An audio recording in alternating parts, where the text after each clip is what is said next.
በኋላ በዛው ልክ ነው እንዲህ ነው ካሉ ያው ይወገዛሉ። ሲኖዶሱ ያወግዛቸዋል። ገቢ ይሆናሉ ከነ መሪ ጌታ ጋር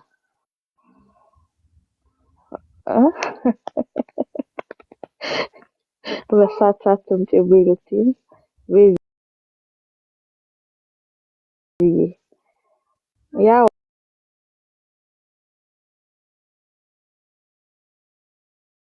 ነው እኮ ጉዳይ ዲያምን ብሏል መሰለኝ።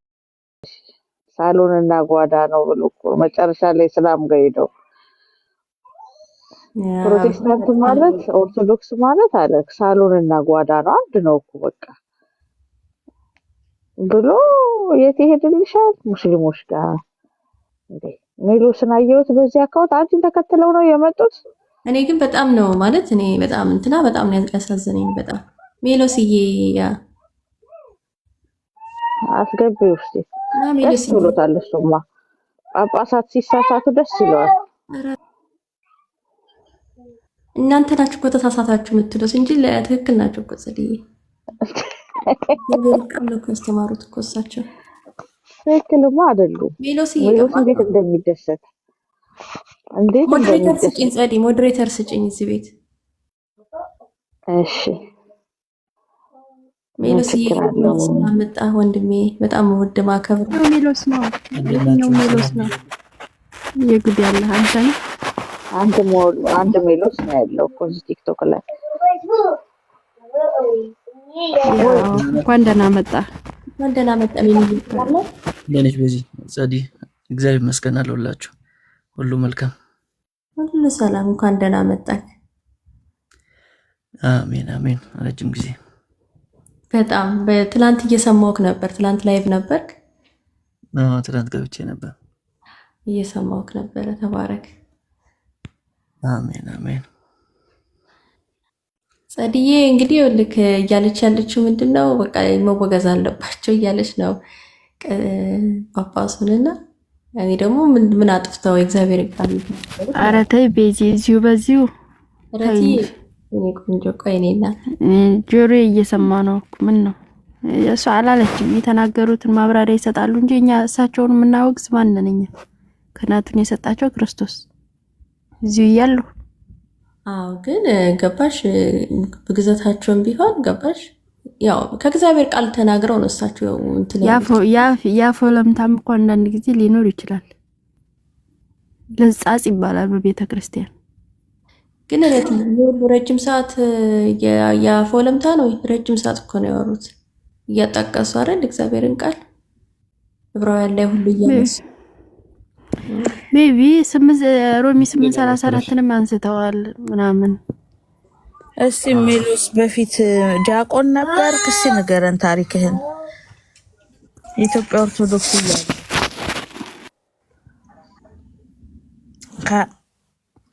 ደረጃ ውስጥ ገብቶ የሚወጣ ሰው ጤነኛ መንፈስ ይኖራል ብዬ አላምንም። ረትዬ አንዴ አክብሮን ስለመጣ በትክክል ነው ማውራት ያለብን እኔና ኩሽ ስለራሴ ነው እያወራለሁ ስለ ሜሎስ አይደለም።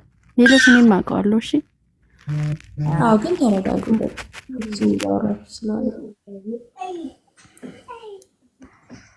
እሺ ናቺ ጸዲ የኢትዮጵያ ኦርቶዶክስ ተከታይ ያለ ዲያቆን ነበርክ?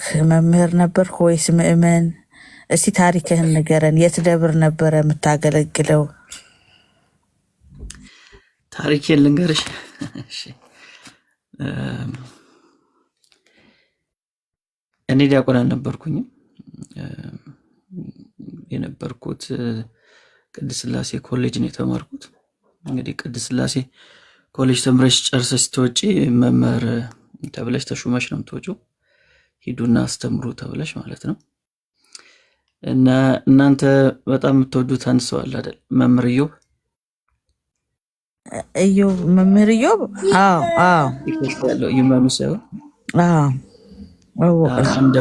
አንድ ደብር ነበር፣ አንድ ላይ የተማርነው።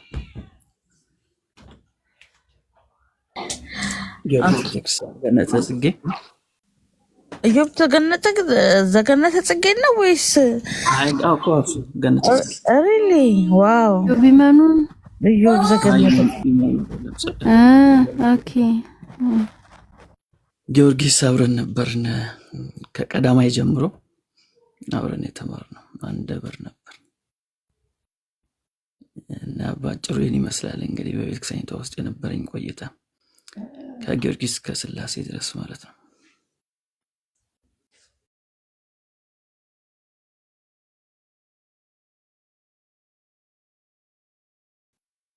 የሚገርም ነው።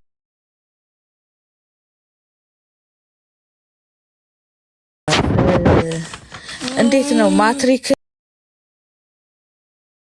አልመጣ ብሎ ነው ቴዎሎጂ የተማርከው? አሁን አንዳንድ እንደዚህ ጀምረዋል። እንደዛ ነው የሚታሰበው። ብዙ ጊዜ ቴዎሎጂ ሰው የሚገባው 12ኛ ውጤት ሳይመጣለት ሲቀር ነው። እኔ ግን 12ን ጨርሼ ኢኮኖሚክስ ነበር ዲል ላይ ደረሰኝ። ግን መንፈሳዊ ነገር ላይ ስለማተኩር እሱን ትቼው ነበር ስላሴ የገባሁት እና ስገባ ራሱ ተቃውሞ ደርሶብኝ ነበር። አንዳንድ ሰዎች በተለይ 4ኛ 5ኛ የነበሩ ልጆች ምን ነክቶ ነው እኛ አማራጭ አተን ነው የገባ ነው አንተ እዛ ሂድና ተምረህ ባይሆን ሌላ ጊዜ ልትማሩ ትችላለህ ይትባል ምናምን ብሎኝ ነበርና እንደዚህ አይነት ነገር አለ ብዙ ሰው። ለዛ ነው በነገራችን ላይ ውጤታማ ብዙዎቹ የማይሆኑት በፍላጎት አይገቡም፣ አማራጭ ሲያጡ ነው የሚገቡት። እንደውም እኔም ከገባው በኋላ ብዙዎቹ ተባሮ ነበር። ምክንያቱም ሲጣራ በደንብ ማስረጃቸው አንዳንዶቹ ኢቭን 8ኛ ክፍል ያልደረሱ ነበሩ፣ ፎርጂዳ ሰርቶ የገቡ ማለት ነው። እና እኔ በነበርኩበት ጊዜ ትዝ ይለኛል በጣም ብዙ ሰው ተባሮ ነበር ከስላሴ። እና እኔ በፍላጎት ነው የገባሁት፣ ወዶ ዘማች ነኝ።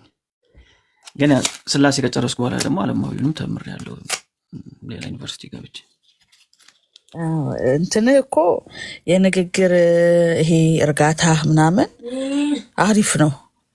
ለኦርቶዶክስ ነው የሚሆነው። አው ለፕሮቴስታንት ወይ ለታድሶ አይሆንም። መጮህ አለብህ እናንተ ጋር ካየኸው በፍጹም አይሆንም። ያንተ ለኦርቶዶክስ ነበር አክሰንት። እንግዲህ ትመለሳለህ ብዬ እኔ ተስፋ አረጋለሁ። እና እንደዚህ አይነት መስፈርት እንኳን የለም። የሰዎች የራሳቸው የሆነ ባህሪ ይኖራልና ያን ባህሪ ይዞ ነው የሚቀጥሉት እንጂ ኦርቶዶክስ ስለሆንሽ ፕሮቴስታንት ስለሆንሽ የሚባል መስፈርት የለውም። ያነጋገር ዘዴ ላይ ያው የራሱን የቻለ ኦርቶዶክሳዊ የሆኑ ቃናዎች ሊኖሩ ይችላሉ። ግን ከዛ ውጪ ግን እሱኛው መስፈርት አይደለም።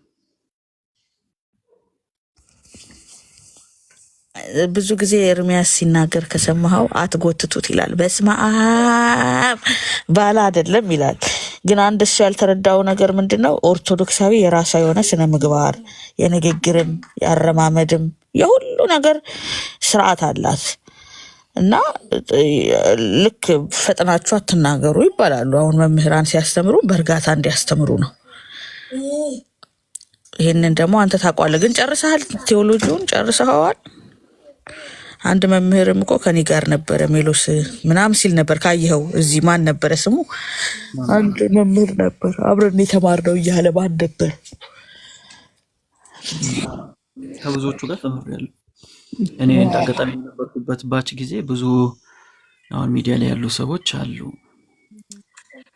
ዲያቆን አሸናፊ ከሱ ጋር አንድ ክላስ ነበር። እኔ መምህር ተብለህ ነበረ? ተብዬ ነበር። አንድ ላይ የተማርነው።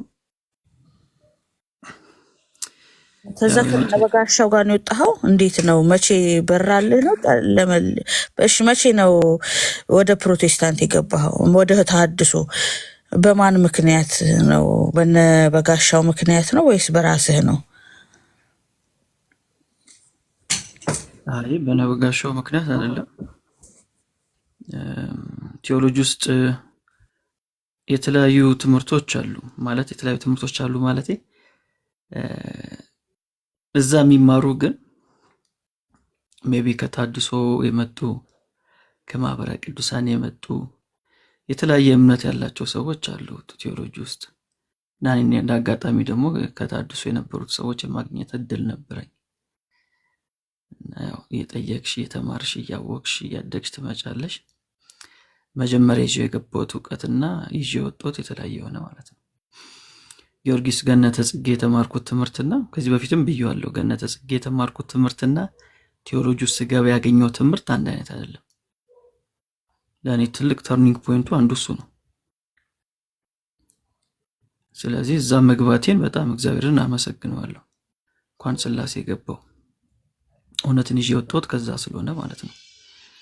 አሁን ያስኩትን እውነት ከዛ ነው ያስኩት እኮ። ቴዎሎጂ ትምህርት ቤት ውስጥ ተሐድሶውያን አሉ ማለት ነው። አብረው ውስጥ አሉ። ደግነቱ ኤቭሪዌር አሉ። የቆሎ ትምህርት ቤትም አሉ፣ ሁሉም ጋር አሉ። እዛ ታድሶ የሚሆነው ስለዚህ ሰው ባለበት ታድሶ አለ ማለት ነው። ባለበት አይደለም፣ ገብተው ነው እንጂ ሰርገው ገብተው ነው። ሰርገው ገብተው ማለት አጭም ለምን መሰለሽ ጸዲ፣ አሁን ለምሳሌ እኔ ከኦርቶዶክስ ቤተክርስቲያን ሳልወጣ በፊት እኔ ፈልጌ በራሴ ፍቃድ ነው የወጣሁት። በነገራችን ላይ በቃ ማምነው እምነት ቤተክርስቲያኒቷ ከምታምነው ጋር የተለያየ እንደሆነ ሲገባኝ ራሴ ወስኜ መውጣት አለብኝ ብዬ ነው የወጣሁት። ብዙም እንትን መታገል ስላልፈለኩ ወድጄ ፈቅጄ ነው የወጣሁት። ግን ሳልወጣ በፊት ያደግኩት በቤተክርስቲያኒቷ ውስጥ ነው። ስለዚህ ሰርጎ ገብ ማለታችን ምዛው ነው ያደግነው። ከሌላ ቦታ መተን ብንገባ ኑሮ ሆን ብለን እንደዛ ሊያስብል ይችል ነበር። ግን ብዙዎቹ ተሐድሶዎች በቤተክርስቲያኒቷ ውስጥ ያለፉ ዲያቆናት የሆኑ ካህናት የሆኑ ናቸው አብዛኞቹ። ስለዚህ ከየት መጡት ያቸዋለሽ? አሁን ሌሎቹ መሪጌቶቹን እዛው ያደጉ ሰዎች ናቸው። አዎ እሺ፣ ይታደስ ብላችሁ በዛ ሰዓት የምታነሱት ምን ነበረ? እና አሁንስ በዛ ነው የጸናኸው ወይንስ ብዙ ዶግማቲክ ነገር? አሁን ብዙ ጊዜ የሚጠየቀው በዛ ሰዓት ምናልባት በቅዱሳን ዙሪያ ይሆናል ስታደስ የምትሉት የነበረው። ስትወጡ ግን ዶግማን የምትሽሩት ለምንድን ነው? አሁን ይሄ የብዙ ተሐድሶያን ጠይቄያቸው ያልመለሱልኝ መልስ ነው። እስቲ እሱን መልስልኝ። ዶግማ ማለት ይሄን ልጠይቀውና እድሉን ሰጣችኋለሁ። ዶግማ ማለት በክርስቶስ ላይ በአምስቱ አዕማደ ምስጢራት ጥምቀትን ምናምን ትክዳላችሁ፣ ግን ውስጥ እያላችሁ ጥምቀት አልነበረም ጥያቄያችሁ። የአብዛኛው የተሐድሶያን ማለት ነው። ቅዱስ ስጋው ክቡር ደሙ እንትን ነው ምሳሌ ነው ምናምን ትላላችሁ ስትወጡ፣ ልክ እንደ ፕሮቴስታንት ማለት ነው። ለምንድን ነው ዶግማንም የምትሽሩት? በቀኖና ምክንያት ትወጡና ወደ ዶግማ የምትሄዱት ለምንድን ነው ነው አባባሌ። እሺ፣ በቀኖና ምክንያት አይደለም የወጣ ነው። ቀኖና የሚባለው እሱ አይደለም። እኛ የመጀመሪያ ውስጥ የነበር በግሌ እኔ ራሴን ወክዬ ላውራ፣ የመዳን ጉዳይ ነው የነበረው የመጀመሪያው ጥያቄ። ስለዚህ ሰው የሚድነው በምን መንገድ ነው? በነገራችን ላይ አልተመረክም የሚሉትም ኮሜንት ላይ ገብታችሁ ስላሴ ማየት ይችላላችሁ። የመመረቂያ ጽሑፍ አለ ላይብረሪ ውስጥ። እንግዲህ አሁን ካላወጡት አላቅም እንጂ በጣም እስከ ቅርብ ጊዜ ድረስ ሂጄ ራሱ ቼክ አድርጌዋለሁ። የመመረቂያ ጽሑፍ ያለ ላይብረሪ ውስጥ ማለት ነው። የሰሩት ሳልቬሽን ላይ ነው። በተለይ በኦርቶዶክስ በካቶሊክና በፕሮቴስታንት መካከል ያለው የነገረ ድህነት ልዩነት ምንድን ነው በሚለው ነው የሰራሁት። ስለዚህ የነበረው ጥያቄ እሱ ነው። ትልቅ ፎከስ የነበረው እሱ ስለነበር ማለት ነው። ስለዚህ ቀኖና አይደለም ዋናው ጉዳይ፣ መዳን ነው። በመዳኔ ጉዳይ ላይ እርግጠኛ ነኝ ወይ? አሁንም ማምነው እምነት በኦርቶዶክስ ቤተክርስቲያን ውስጥ በነበርኩ ጊዜ ያመንኩት እምነት ለዘላለም ሕይወት ጋራንቲ ይሆነኛል ወይ ነበር የኔ ጥያቄ። ስለዚህ ሳየው እንደማይሆነኝ ገባኝ። መዳኔ ላይ ጥያቄ ነበረብኝ። ወደፊት ነው እንጂ ማስበው አሁን ላይ ድኛለሁ ጸድቄያለሁ ብዬ አላስብም ነበር። ስለዚህ የነበረኝ ጥያቄ ድህነት ላይ በተለይ ጽድቅ ላይ ነበር። ጽድቅ እንዴት ነው ማገኘው? የዘላለም ሕይወት እንዴት ነው ማገኘው በሚለው ጉዳይ። ስለዚህ እኔ እውነት ለመናገር ቀኖና የሚባሉ ነገሮች አልነበሩም ጥያቄዎችን። ቀኖና ምንም ኢዚ ነገር ነው። ካስፈለገ አሁንም ማክበር ይቻላል ቀኖናን፣ ከመዳን ጋር ስለማይገናኝ ማለት ነው። እና ጥምቀትና የጌታ እራትን በተመለከተ ያነሳሽው እውነት ነው። እኔ አሁንም በግሌ ራሴን ነው ወክዬ ያወራሁ ያለሁት። እኔ እዛ በነበርኩ ጊዜ ያን ያህል ጥምቀትም የጌታ እራት ኢሹ ሆኖብኝ አያውቅም። ኢንፋክት አሁንም ኢሹ አይደለም ለኔ። ግን ቴዎሎጂካሊ የትኛው ትምህርት ያስኬዳል ካልሽ አሁን የኦርቶዶክስ ያለው ትምህርት ያስኬዳል ብዬ አላምንም። ግን ይሄ ትምህርት ግን ያን ያለ የልዩነት ፖይንት ሆኖ ያራርቀናልም ብዬ አላምንም። እሱ አይደለም ጥያቄ። ለምን ከተባለ ዋናው መጠመቅ ነው። እኔም መጠመቅ አለበት አንድ ሰው ብዬ አምናለሁ፣ እናንተም ታምናላችሁ። ስለዚህ በመጠመቅ ውስጥ የሚገኝ የሆነ ነገር አለ ነው ልዩነታችን ማለት። ስለዚህ እናንተ የሚገኝበት ነገር አለ ብላችሁ ታምናላችሁ፣ እኔም ደግሞ ከእናንተ በተቃራኒው ያለውን ነገር አምናለሁ ማለት ነው። ግን ዋናው የሚያስማማን ነገር አንድ ሰው መጠመቅ አለበት በሚለው እንስማማለን፣ አንድ ሰው መቁረብ አለበት በሚለው እንስማማለን። እሱ ነው ዋናው ነገር። ለምሳሌ አንድ ሰው ታሞ መድኃኒት ብትሰጪው መድኃኒቱ ላያድነኝ ይችላል እንኳን ብሎ ቢወጦ የሚያድን ከሆነ ያ መድኃኒት ያድነዋል። የእሱ ሐሳቤ መድኃኒቱ እንዳያድነው አያደርገውም። እና እኔ ጥምቀትን ማየው እንደዛ ነው። ግን ዲስከስ እናድርግበት ከተባለ ማምኖን ባይብል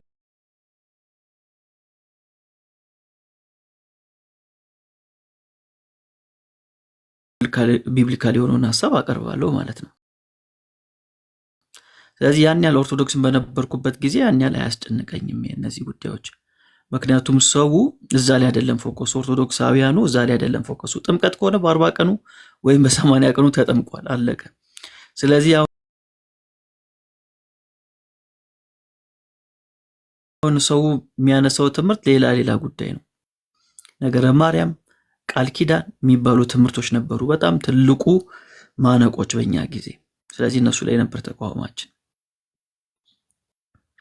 ከተረዳሽኝ ሐሳቤን እኮ እነዚህ እኮ 5 አዕማደ ምስጢራት ውስጥ የማይካተቱ ነበሩ ጥያቄዎች ማለት ነው። እንዴት ነው ምድነው የሚለው ነው ያስጨነቀኝ ስትል እንዲሁ በጸጋው አይደል ሄዳን ነው። ያን ጸጋ የምናገኝበት እኮ ደግሞ ጥምቀትና ቅዱስ ቁርባን ነው። እነዚህ ካላስጨነቁ እኛ ኦርቶዶክሳውያን የምታስተምረን በጥምቀትና በቅዱስ ቁርባን በኩል ነው መዳናችንን የምናገኘው። በክርስቶስ ካመንን በኋላ የጸጋው ተካፋይ የምንሆነው በቅዱስ ቁርባንና በጥምቀቱ ነው።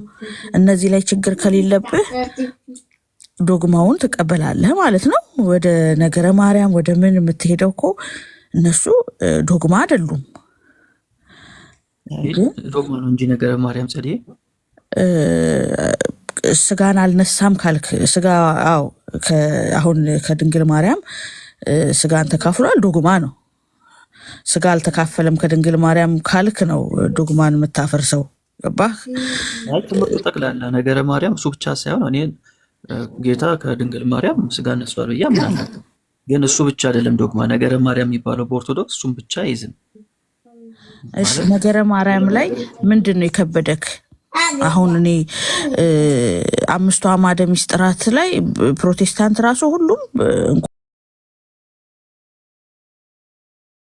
እንኳን ታድሶ ምንም ችግር የለብንም ነው የሚሉት። በእርግጥ ልዩነቱ አይታየኝም፣ የፕሮቴስታንት የተሐድሶ ልዩነቱ አይታየኝም።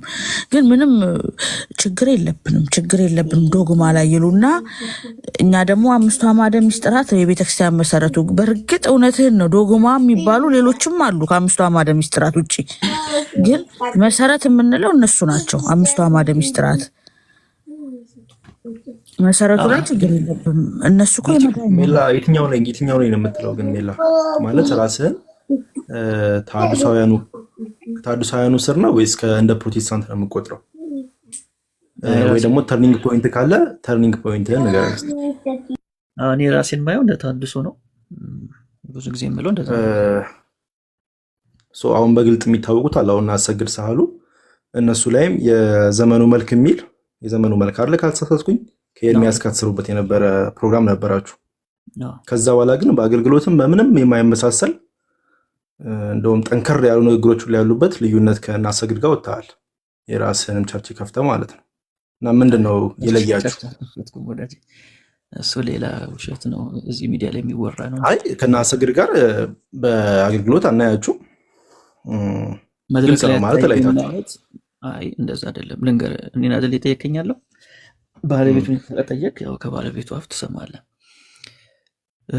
ከመምህር አሰግድ ጋር ምንም የሚያለያይ ነገር የለኝም። መድረክ ላይ አልታይም ማለት ቃለ ዓዋዲ አልገኝም ማለት አይደለም።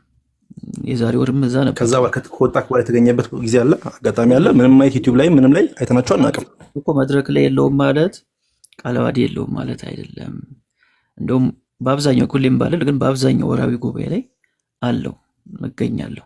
አረ ግን እሱኛ አይጠቅመንም። እሱ ምን ያደርግልናል? እሱ ባለው አሁን እኔ ጸድዬ ለመሰለሽ ይጠቅማል። ጸድዬ ይጠቅማል።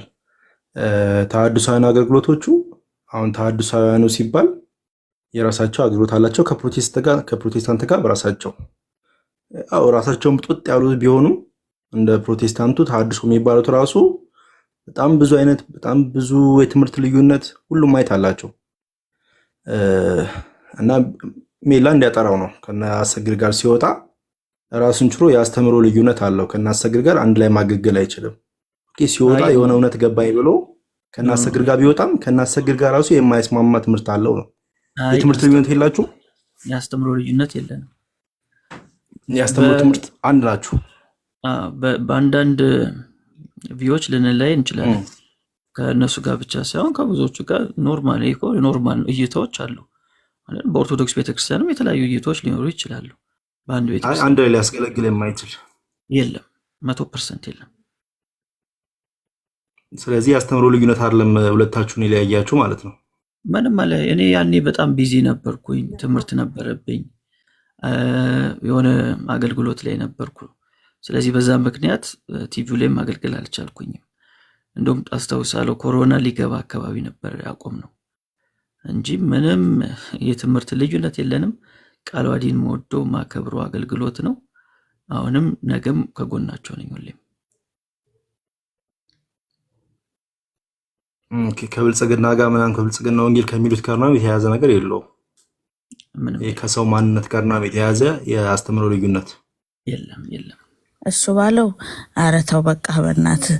እኔ ስለቻቻቸው እኔ እኮ አለያቸውም ከፕሮቴስታንት አለያቸውም። ችግር የለም። እሺ ሜላ ተሐድሶ ሆነክ ከፕሮቴስታንት የምትለይበትን አንድ ትምህርት ንገረኝ እስቲ። እኔ እንደ ተሐድሶነቴ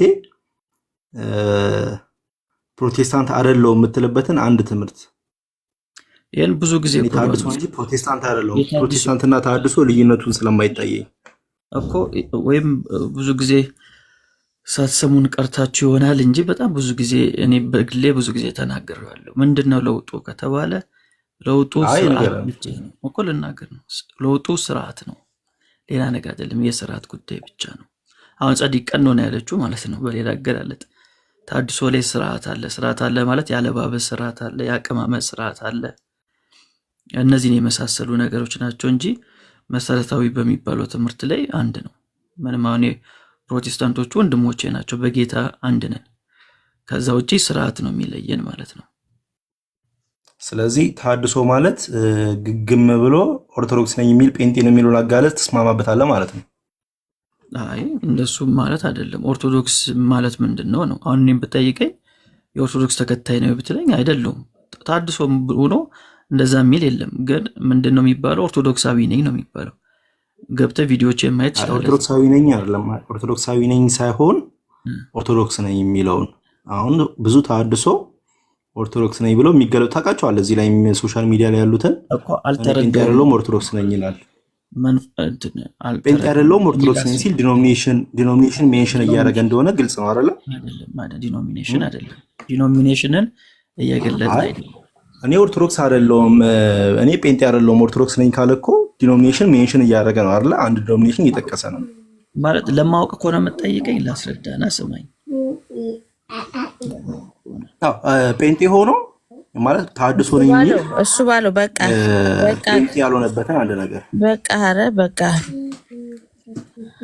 እኔ ትምህርቱ ላይ ነው መጠየቅ የምፈልገው። ነገረ ማርያም ጋር ነው የቆም ነው። እሱን አስረዳኝ ሚሉስ ነገረ ማርያም ላይ ጥያቄ ምን ነበረ? እንደዚህ ከቤተክርስቲያን ላይ ያስወጣኝ ነበረ። እሱን መስማት ፈልጋለሁ። ቃል ኪዳን እሱ ነው ዋናው ነገር። ለማርያም ተሰጠ የሚባሉ ቃል ኪዳኖች እሱ ነው ከነገረ ድነት ጋር የሚገናኘው። ኪዳነ ምሕረት የሚለው ኮንሰፕት እሱ ቀኖና ነው ማለት አይቻልም። ምክንያቱም ኪዳነ ምሕረት ማለት የምሕረት ኪዳንን ተቀበለች ነው። ስለዚህ በዛ ምሕረት አማካኝነት ሰው ልጆች ይድናሉ ነው ኮንሰፕቱ። ስለዚህ ነገር ማርያም ላይ ከነገር ድነት አንጻር ነው እያልኩሽ ያለሁት። ኦኬ ቃል ኪዳን ሰጣት ነው ወይስ በዛባት ነው ቃል ኪዳኑ? ምክንያቱም ከመረጥኩት ጋር ቃል ኪዳኔን አረጋለሁ እኮ ብሏል። እና እንዴት እሱ ከሃይማኖት ላይ ያስወጣ ቻለ?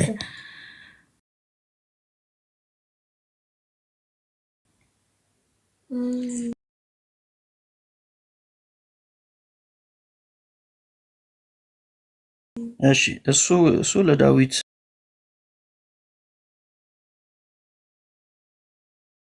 መዝሙር ዳዊት ላይ ለዳዊት የተነገረ ሐሳብ ነው እንጂ ለማርያም አይደለም። አሁን ያለነው አዲሱ ኪዳን ላይ ነው ያለነው። የአዲሱ ኪዳን ደግሞ በጌታ በኢየሱስ ደም የታተመ ኪዳን ነው። ከዚህ ኪዳን ውጪ ሌላ ኪዳን አለ ብዬ አላምንም።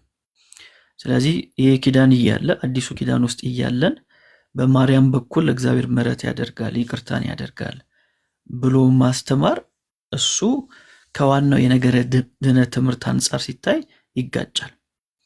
ስለዚህ በማርያም በኩል የሚገኝ የዘላለም ሕይወት ዋስትና ስለሌለ በዛ ምክንያት የነገረ ማርያም ቤተክርስቲያኒቷ የምታስተምረው የነገረ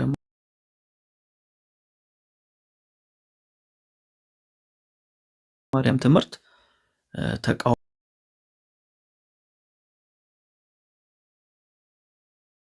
ወጣን ማለት ነው።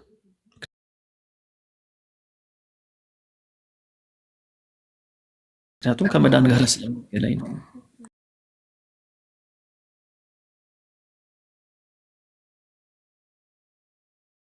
ኦኬ በድንግል ማርያም ነው እንትን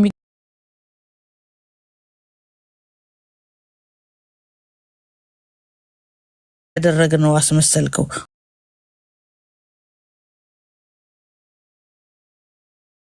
ሁሉ ከክርስቶስ በታች ነው።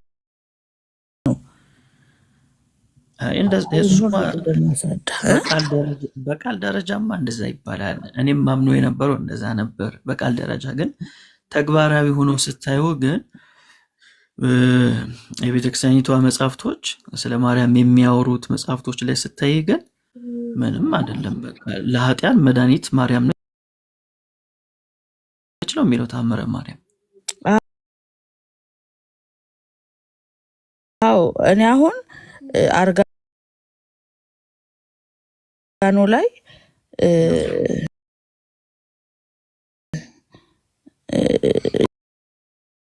የዓለም መድኃኒት እንደዚህ የሚል የድንግል ማርያም አይቻለሁ።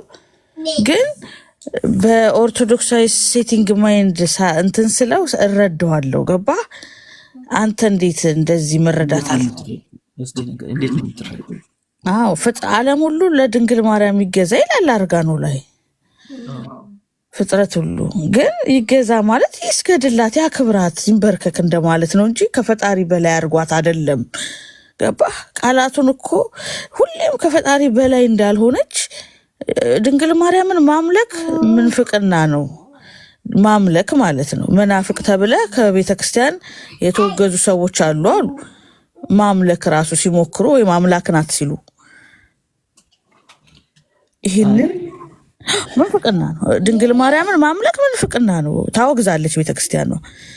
ይሄን ስለማቅ ምንም ነገር ቢጻፍ እንዲህ ሊል ይችላል ብዬ የአባቶችን ትርጓሜ ራሱ አልጠብቅም። እኔ አይ ለዚህ ይሆናል ብዬ ነው የምረዳው እንጂ ከቤተ ክርስቲያን እንዴት ያስወጣኛል? ይሄ ነው የግድ እኮ ማምለክ አይጠበቅበትም። አንድ ሰው ማለት ምንፍቅና እንዲሆን የግድ ማምለክ አይጠበቅበትም። እግዚአብሔር ሊሰጠው የሚችለውን ነገር በማርያም በኩል ማግኘት ይቻላል ከተባለ እሱ ራሱ ስህተት ነው። ለምሳሌ ለማርያም መገዛት ማለት ለማርያም መስገድ ነው አልሽ። መስገዱ ራሱ ከየት መጣ ነው? ለማርያም እንድንሰግድ ማን ያዘዘን? የትኛው ሐዋርያ ያዘዘን? ሲቀጥል ደግሞ ለማርያምስ እየሰገድን ነው ወይ? ለስዕል ነው የምንሰግደው። የራሱ የሚያስኬድ ትምህርት አይደለም። ማናችንም በተለይ ኦርቶዶክስ ቤተክርስቲያን በነበርንበት ጊዜ የምንሰግደው በስዕል ፊት ነው። ሰገድን ብለን የምናስበው ያው ለስዕሉ ባለቤት ይባላል። ግን እያሰብን ራሱ የምንሰግደው በስዕሏ ፊት ነው። ምክንያቱም ታምረ ማርያም በስዕሏ ፊት የማይሰግድ ስለሚል ማለት ነው። ስለዚህ እሱን ራሱ እንደዚህ አይነት ትምህርት ራሱ ጤናማ ትምህርት አይደለም። የፍጡራንን ስዕል እየተሳለ የሚሰገድለት ስግደት እሱ ልክ አይደለም እና የምንሰጣቸው ትርጓሜዎች በጣም አስቸጋሪ ትርጓሜዎች ናቸው። ከመጽሐፍ ቅዱስ ጋር የማይስማማ አሁን አንቺ ያለሽን የምታስቢውን ስሜት ልረዳሽ እችላለሁ። ምክንያቱም እኛም በነበርንበት ጊዜ እንደዛ እንል ስለነበር ማለት ነው። ግን አያስኬድም ማለት ልክ አይደለም። ህሊናዬን ዞር ብዬ ሳየው ማነሳቸው የነበሩ ሃይማኖቷን ዲፌንድ ለማድረግ አነሳቸው የነበሩ ሀሳቦች ከመጽሐፍ ቅዱስ አንጻር ሲታዩ ምንም ሚዛን አይደፉም እና ነገረ ማርያም በጣም ተለጥጧል ብዬ ነው የማምነው። በኦርቶዶክስ ቤተክርስቲያን ስለ ነገረ ማርያም የሚሰጠው ትምህርት በጣም በጣም ተለጥጧል። ለዛም ከሆነ አሁን ሰሞኑን የምናያቸው እነዚህ ከአቡነ ገብርኤል ጋር ተገናኝተው የምናየው በግራና በቀኝ የሚሰጠው ሀሳብ ነገረ ማርያም ላይ ስለተነሳ ነው አይደል? አንዱ የኔም ተቃውሞ ማርያም ቤዛ ልትባል አትችልም ነው።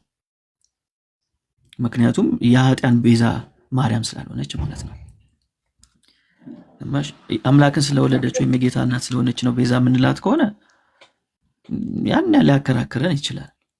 ግን ቤተክርስቲያኒቷ ማርያምን የዓለም ቤዛ ስትላት ወይም ቤዛዊት ዓለም ስትላት ከምን አንጻር ነው ከተባለ ለሰው ልጆች የኃጢአት ቤዛ እንደሆነች ነው የሚናገሩት።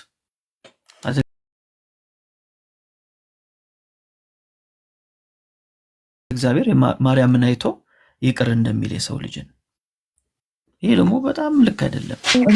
እሱ አይደለም ትርጉሙ፣ እሱ አይደለም በሔዋን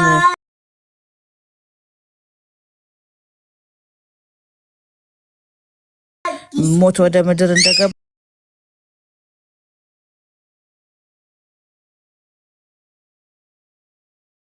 በድንግል ማርያም ደግሞ ሕይወት የሆነውን ክርስቶስን ስለወለደችልን ምትክ ማለት ነው። ቤዛ ማለት ሌላኛው ትርጉሙ ምትክ ነው። በሔዋን ፋንታ የተተካች ነው። አየህ ትርጉሙ።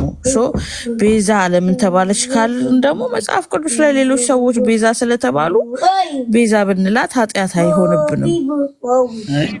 ተሳስተሻል።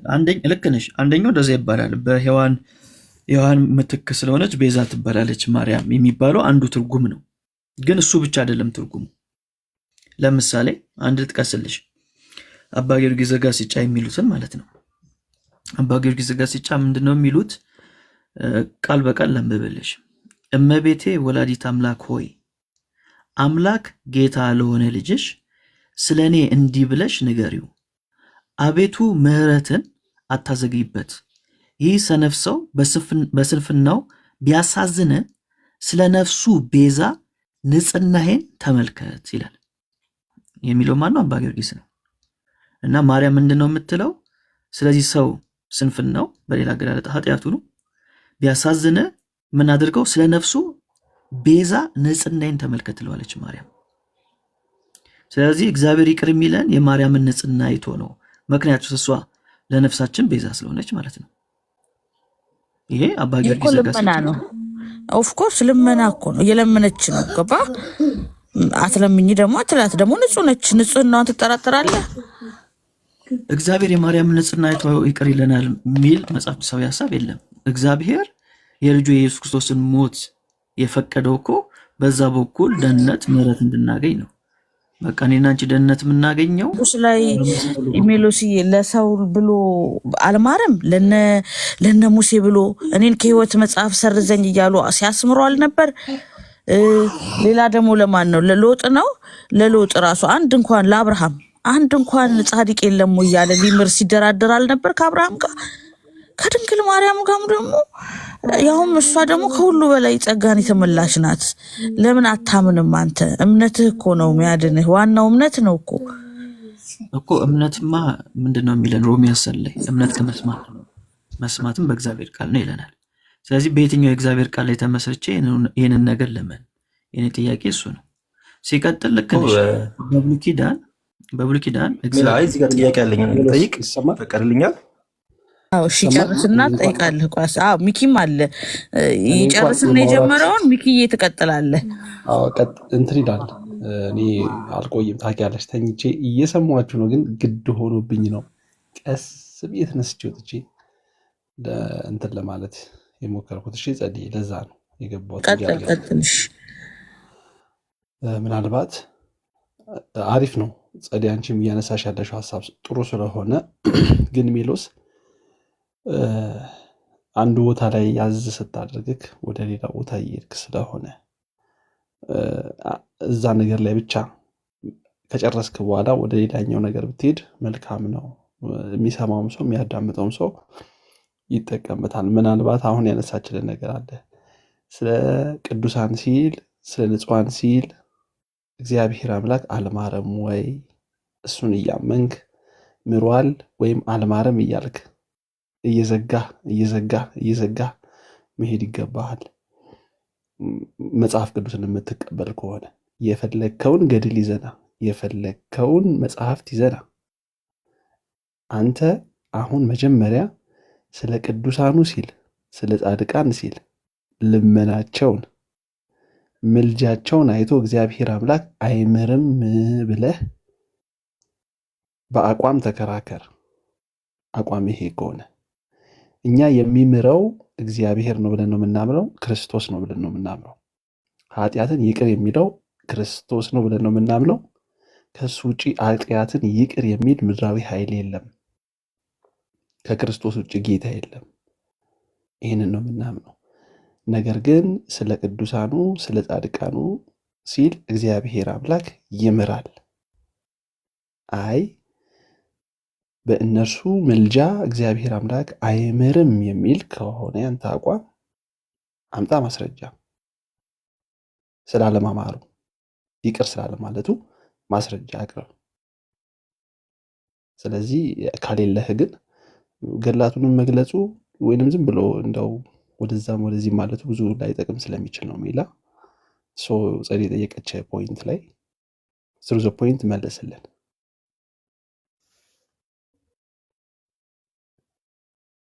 እሺ በታቋርጠኝ ኖሮ ብሉይ ኪዳኑን እያልኩ ሳወራ ነበርና ስላቋረጥከኝ ነው ሀሳቤን ያላገኘው።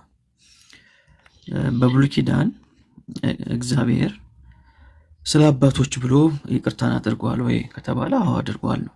ለምን ከተባለ ኪዳን ስለገባላቸው እሱን እናገኛለን። ለምሳሌ ዘጸአት ምዕራፍ 32 ላይ ሙሴ የጠየቀው ነገር አለ። ዘጸአት ምዕራፍ 32 ላይ ሲናገር ዘራችሁ እንደ ሰማይ ከዋክብት አበዛለሁ፣ ይህችንም የተናገርኳትን ምድር ሁሉ ለዘራችሁ እሰጣለሁ፣ ለዘላለም ይወርሷታል ብለህ በራሴ የማልክላቸውን ባሪያዎችን አብርሃምና ይስሐቅን እስራኤልንም አስባለሁ። እግዚአብሔርን በሕዝቡ ላይ ሊያደርግ ስላሰበው ክፋት ራራ ይላል። ይህ ግልጽ ነው። ለምን ከተባለ እግዚአብሔር አስቀድሞ ቃል ኪዳን ገብቷል ወይም ኪዳን ገብቷል። ስለዚህ ምንድን ያደረገው ሙሴ ያን ኪዳን አስብ ነው ያለው። ስለዚህ እግዚአብሔር ያን ኪዳን አስቦ ምን አደረገ? ራራ ማለት ነው፣ ኪዳን ስለገባ። ስለዚህ ጉዳዩ የኪዳን ነው፣ በኪዳን የታሰረ ጉዳይ ነው። ያ የቀድሞ ኪዳን ይባላል ማለት ነው። አሁን ላይ እስከተባለ አሁን ላይ ደግሞ እግዚአብሔር የገባው አዲስ ኪዳን አለ። ይሄ አዲሱ ኪዳን እግዚአብሔር የገባው ደግሞ ለዓለም ሁሉ ነው። ያኛው ከእስራኤል ጋር የሚገናኝ ነው፣ ለእነሱ ነው ስፔሲፊካሊ የተነገረው። አወርሳችኋለሁ ስላለ እግዚአብሔር ያን ኪዳን ስለገባ ሙሴ ጠየቀ። እንዲህ ብለህ ነበር፣ አወርሳችኋለሁ ብለሃል፣ ለአባቶቻችን ቃል ገብተሃል። ስለዚህ እሱን አስባለሁ። አሰበ እግዚአብሔር ማለት ነው፣ ራራላቸው። አሁን ላይ ሲባል አሁን ላይ እግዚአብሔር ከዓለም ጋር የገባው ደግሞ ኪዳን አለ፣ ወይም ለዓለም ምሕረት የገባው ኪዳን አለ። እሱ ኪዳን አዲስ ኪዳን እንለዋለን ማለት ነው። ስለዚህ በዚህ አዲስ ኪዳን የሚታየው ሌላ ነገር አይደለም፣ የመስቀሉ ስራ ብቻ ነው። ስለ አብርሃም ብለህ ማረኝ፣ ስለ ይስሐቅ ብለህ ማረኝ ብሎ የጸለየ በአዲስ ኪዳን አናገኝም። በአዲስ ኪዳን ኢየሱስ ከሞተ በኋላ ማለት ነው። አሁን ደግሞ እያወራን ያለ ነው ከማርያም ጋር በተገናኘ ደግሞ ስለ ማርያም እንዲህ ብለህ አድርግ የሚል ትምህርት አናገኝም ከአዲሱ ኪዳን። ሜሎስ በጣም ጥሩ። በመጀመሪያ ደረጃ በአዲስ ኪዳን በብሉይ ዘመን የነበረው እግዚአብሔርና በአዲስ ኪዳን ያለው እግዚአብሔር ይለያያል እንዴ? እግዚአብሔር አይለያይም፣ ኪዳኑ ይለያያል። ኪዳኑ ይለያያል። ስለዚህ እግዚአብሔር አምላክ በብሉይ ኪዳን ያደርግ የነበረው ነገር በአዲስ ኪዳን አያደርግም እያልከኝ ነው? ሌላ ኪዳን ገብቷል፣ ሌላ ስምምነት፣ ሌላ ውል ነው ያለው። የቀድሞ ኪዳን የለም። በጣም ጥሩ። የአዲስ ኪዳን ውል ምንድን ነው? የምህረት ውል። ኢየሱስን ያመነ የዘላለም ሕይወት ያገኛል። በቃ በቃ በጣም ጥሩ ሰምታችሁታል። ኢየሱስ ክርስቶስን ከዚህ ውጭ ሌላ የለም። ይሄ ነው ኪዳኑ ያለው። የዘላለም ሕይወት ማለት በኢየሱስ ክርስቶስ በማመን የሚገኘው ኪዳን ማለት ነው። የአዲስ ኪዳን ደሜ ብሎ የተናገረው ኢየሱስ። በጣም ጥሩ። በኋላ ላይ አደራ እንዳትቀይር።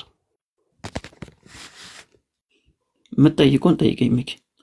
እንትና በያዕቆብ መልእክት ምዕራፍ 5 ቁጥር 14 ላይ ምን ይላል መጽሐፍ ቅዱስ? አዲስ ኪዳን ላይ ያለው አንብበኸዋል? ንገረኝ፣ ምን ይላል? አንብበኸዋል? ታውቀዋለህ እኮ ንገረኛ ሚኪ። እሺ፣ በጣም ጥሩ፣ ችግር የለም እነግርሃለሁ። ያዕቆብ መልእክት ምዕራፍ 5 ቁጥር 14 ላይ እንዲህ የሚል ቃል ታገኛለህ።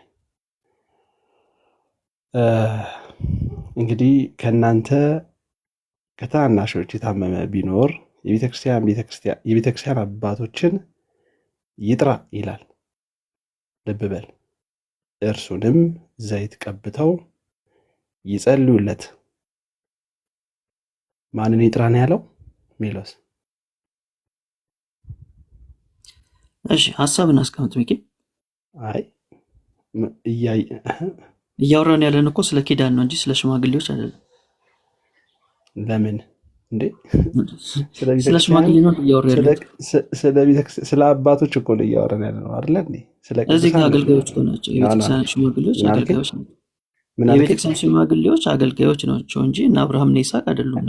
እኔ እናንተ ስለ ኪዳን አላወራንም እንዴ? ስለ ኪዳን ነው እንጂ ያወራነው። አንተ ነህ ኪዳን ብለህ ያመጣኸው እንጂ እኔ ስለ ኪዳን የጠየቀኝ አዲሱ ኪዳን ምንድን ነው የያዘው ስትለኝ የዘላለም ሕይወት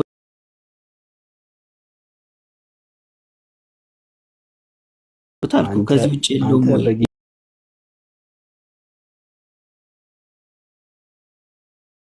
ኢየሱስ ክርስቶስ ያመነ ይድናል፣ ይህንን ነው ኪዳኑ ብለህ ያስቀመጥክ።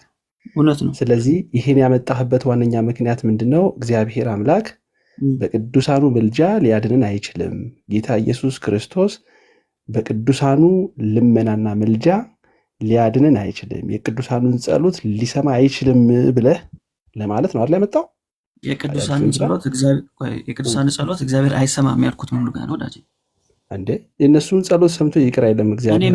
እንደዛ ማለት እኮ የምጸልየውን ጸሎት እግዚአብሔር አይሰማኝም እንደማለት እኮ ነው። እንደዛ ብዬ አምናለሁ እንዴ? ለምንድን ነው ታዲያ የምጸልየው እግዚአብሔር የማይሰማኝ ከሆነ? አይ ቆይ ስለ ጸሎት መስማት አይደለም እያወራ ያለው። እግዚአብሔር አምላክ የቅዱሳኑን ጸሎት ሰምቶ ኃጢአታችንን ይቅር አይልም እያልክ ነው አይደለም ያለው? እኔ ያልኩትን ልትገምልህ ካልሰማኝ ምንድን ነው ያልኩት? ስለ አብርሃም ስለ ይስሐቅ ተብሎ እግዚአብሔር አሁን አይለመንም፣ በእነርሱ በኩል የኃጢአት ስርየት አይገኝም። ወደ አዲስ ኪዳን ደግሞ ስንመጣ ስለ ማርያም ብለህ ይቅር በለኝ አይባልም እግዚአብሔር ነው ያልኩት። እንደዚህ አይነት ኪዳን የለም። በብሉይ ኪዳን ይሄ ኪዳን ነበረ። በብሉይ ኪዳን ማን ነበብኩልህ እኮ ዘጸአት 32ን ከፍቼ ማስረጃ ኪዳን ስለመሆኑ ይሄን ኪዳን ስለመኖሩ ይሄን ኪዳን ብለህ ያስቀመጥክበትን ማስረጃ አስጠኝ። አነበብኩልህ እኮ ሚኪ እኮ ማስረጃ አስጠኝ። ድጋሜ ላንብብል? አልሰማኸኝም? እኔ የአብርሃም አምላክ ይኸውልህ፣ ስለ አብርሃም ስለ ቅዱሳን ስለ ጻድቃን ብሎ እግዚአብሔር አምላክ ሊምር እንደሚችል የተናገረውን ነገር እግዚአብሔር አምላክ የተናገረውን ነገር እሱን የመጽሐፍ ቅዱስ ክፍል እኔ እኮ ነው ያመጣዋል። እሱ ያመጣልህ ሀሳብ የምታመጣው ምንድን ነው? ይሄ ኪዳን ስለመሆኑ ማስረጃ ነው የምትሰጠኝ? ኖ ይሄ ኪዳን ስለመሆኑ ማስረጃ አስጠኝ። ያዝልኝ። ምዕራፍና ቁጥር ልስጥ፣ ምንም ችግር የለም። ምንም ደግሞ ለኪዳን ችግር የለም።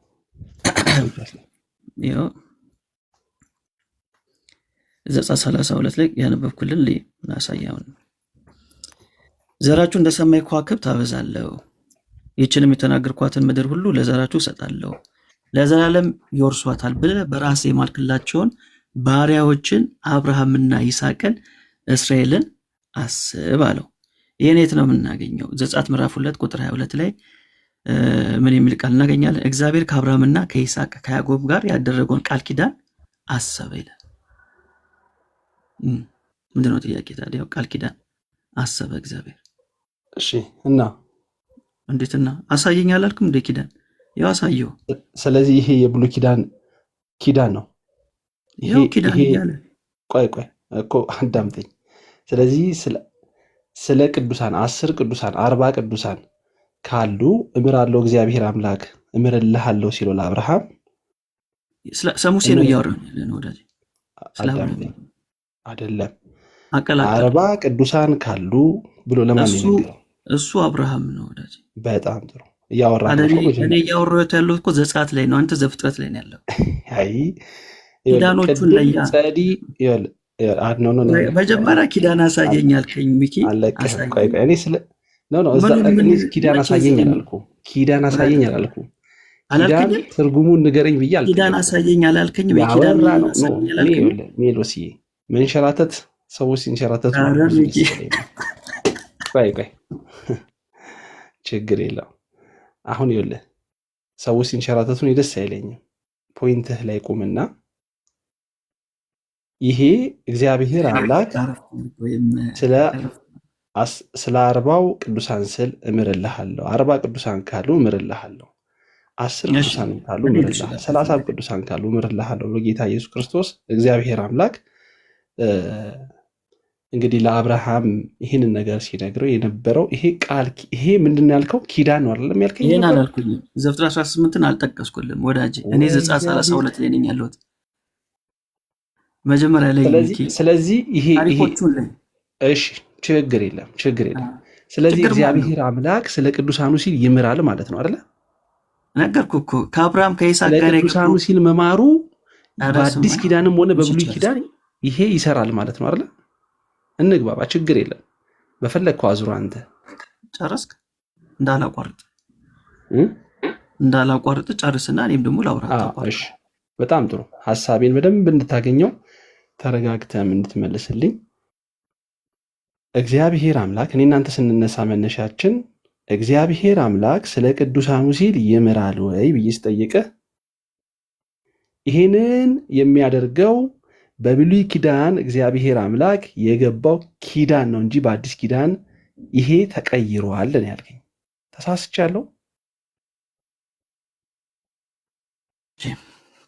አሁንም ለሶስተኛ ጊዜ ልድገመው።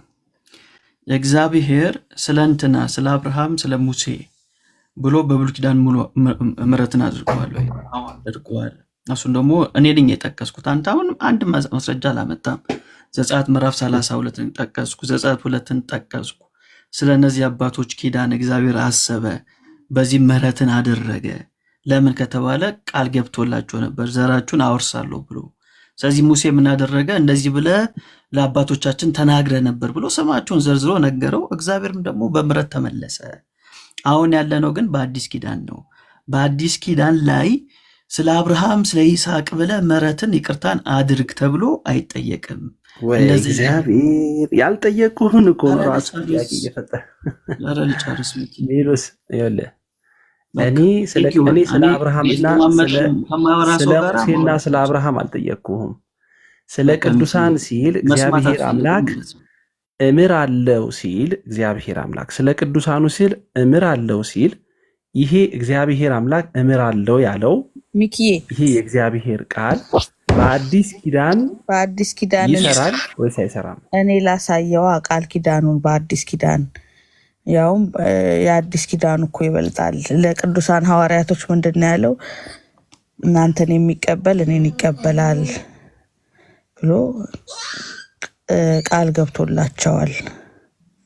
ብዙም ጥቅስ ማምጣት እንችላለን። ከአዲስ ኪዳን ራሱ ብሉይ ኪዳን ላይ ብቻ አይደለም እግዚአብሔር ቃል የገባውና ሜሎስ ይህን እንዴት ታየዋለህ? እንደ ጥያቄ ነበር። በእርግጥ ዲቤት አልነበረም አጀማመራችን። ሚኪዬ ዲቤት እኮ እየጠየኩት ያለሁት ምንድነው መሰለህ ጸድዬ ምን አለ እሱ ምን አለ መሰለሽ አሁን ሜሎስ ለአብርሃም የገባው ለሙሴ የተናገረው ቃል ኪዳን ብሎ እያስቀመጠ ነው ያለው። እኔ እግዚአብሔር አምላክ እምራለሁ ያለው ስለ ቅዱሳኑ ሲል እግዚአብሔር አምላክ እምራለሁኝ ሲል በአዲስ ኪዳን ይሄ አይሰራም እያለኝ ስለነበረ አሁን ተንሸራተተና ይሄ እኮ እግዚአብሔር አምላክ የተናገረው ለአብርሃምና ለይስሐቅ ነው፣ ያ ቃል ኪዳን ነው። እንደዚህ ተንሸራተተ ምናምን የሚሉ ቃላቶች ልጠቀም ካልኩ አንተ በላይ መጠቀም እችላለሁ ሚኪ ከእውነት ጋር እኔ ማለት ነው። ብትጠቀመውም አይ ዶንት ኬር አባውት ዛት።